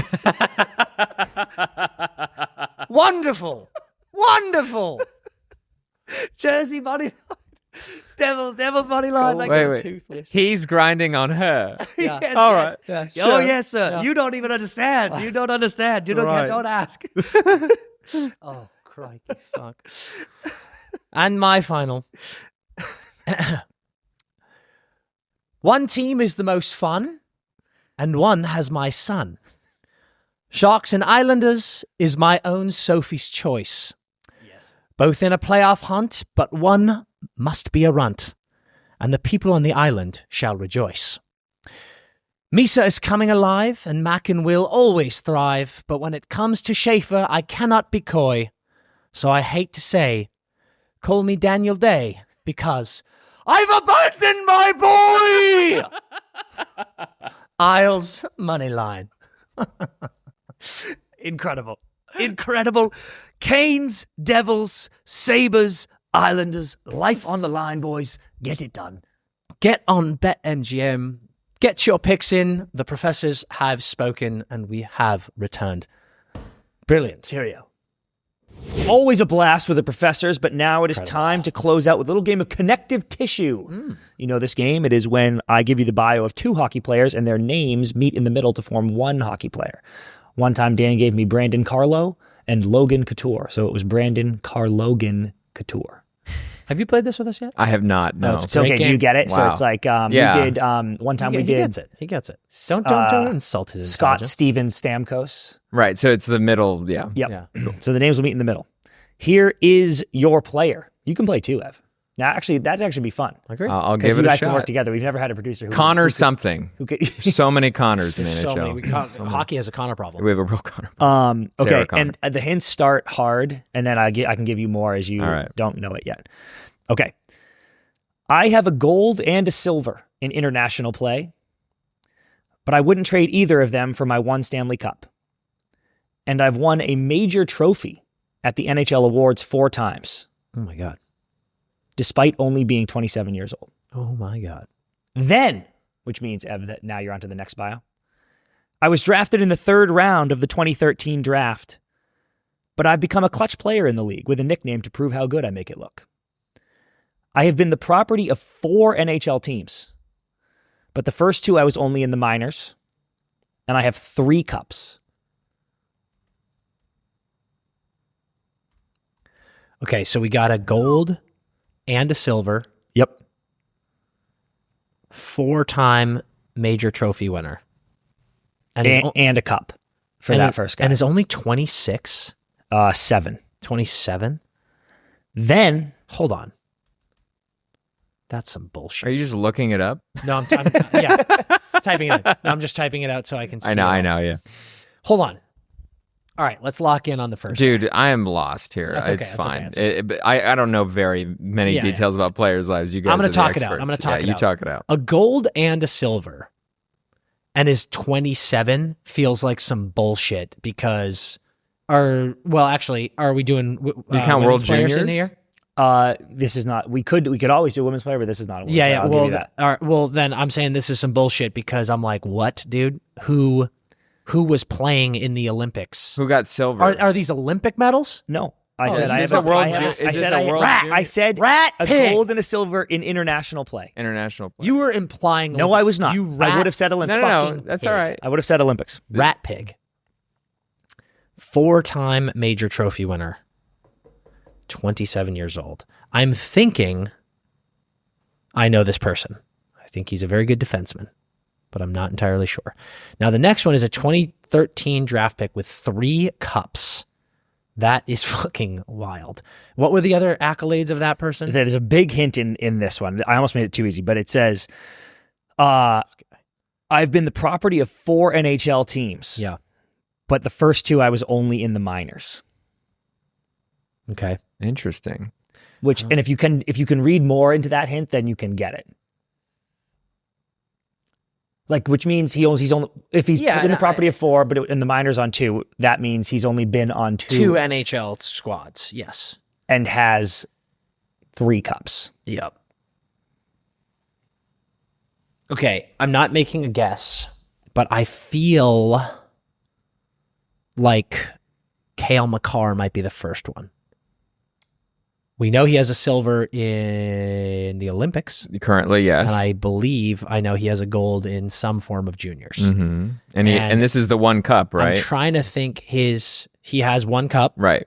And he has, I believe, 2 Norrises, a Rookie of the Year, a Calder, and maybe he has 3 Norrises. Maybe a Lady Bing? That might be 4. So I think it might be Cale. Okay. Can I have a hint on the second guy? Yes. The second, or this hint might not be as helpful as you think, but here's the first hint. I have 2. Okay. The first hint is, I'll read the whole thing. I was drafted in the 3rd round of the 2013 draft. Mm-hmm. I've become a clutch player in the league, and I have a nickname to prove how good I make it look. I have been the property of 4 NHL teams, but in the minors for 2. I have 3 cups, and I was the first player to win a cup on 2 teams from this particular state. First player to win a cup. From this particular On state. 2 teams from this state. Damn. First player ever. So that might be Florida. Yeah. And it might be Vegas. Could be Vegas. Yeah, I was going to say Vegas. Do I have the first guy? Well, what do you mean? Well, wait, 2 from... I'm the first player to win a cup on 2 teams from this state. Oh, they're both in the same state. Yeah. I thought Oh. you were saying 2 different states. No. I'm the first player ever to win a cup. Yeah, I fucking heard you. No, Christ. sounds like you didn't. It sounds like you didn't know what I was talking about. Well, because you were like, I'm sure I've heard of styling gel. Wait. So does that mean that they played on 2 teams that were in the same state? Yes, and won a cup on both, and he's the first. So now player. you got to narrow down to which states have more than one team. So Florida, New York. Well, that definitely didn't happen in New York. It can't be Florida because Florida won, the Bolts won in like 2004. Yeah, but then they won again in 2020, didn't they? Or But yeah, I know they won bunch it of again, times, but yeah. that wouldn't have been their first cup. Am I missing? You were having a brain aneurysm. I think you gave a shitty hint. I'm just confused. I'm Why don't you a explain chaos what that agent. hint I'm means? confusing I was everybody. the first player to win a cup on 2 Are you saying he's the first player to have won a cup both on the Lightning and the Panthers? Yes. Okay, that was a weird way of saying that. Yeah. That's No, it wasn't. Yes, it was. I'm the first player to win a cup on 2 teams from this state. And the sentence in the bio is, I'm the first player to win a cup You're on a 2 rat, teams from dude. Florida. You're a fucking rat. I think you forgot Tampa won 2 cups. No, I absolutely did not. I thought you were saying I'm the first player to win a cup, like ever. I'm for this team's first cup is what I was. Got it. Right. I misunderstood. You gave a shitty hint, So if it's as you usually do. can the first person be the second half of the joined names? Or is No. I always give it in order. Okay. I believe that my first guy is right. Okay, so I am going to. That would mean I believe it's Cale Makar, which Okay. means that the second person's name is Carson or Carter. And I'm thinking of players on. Are there other names? Carl. Could be a Carl. Yeah. Carl Hagelin Makar. was not on those teams. No. You have said the name. Now, you've now said it. Yeah. Who is named? You said Carson? Carl It's not. Oh, I got it. Well, or Carter. I have no idea if this second person. Well, I know that this person has 3 cups based on the 2 Florida team hint. Okay. If that person was. Well, no, I know that person was on 10. Okay, I got it. The answer is Cale McCarter-Verhaeghe.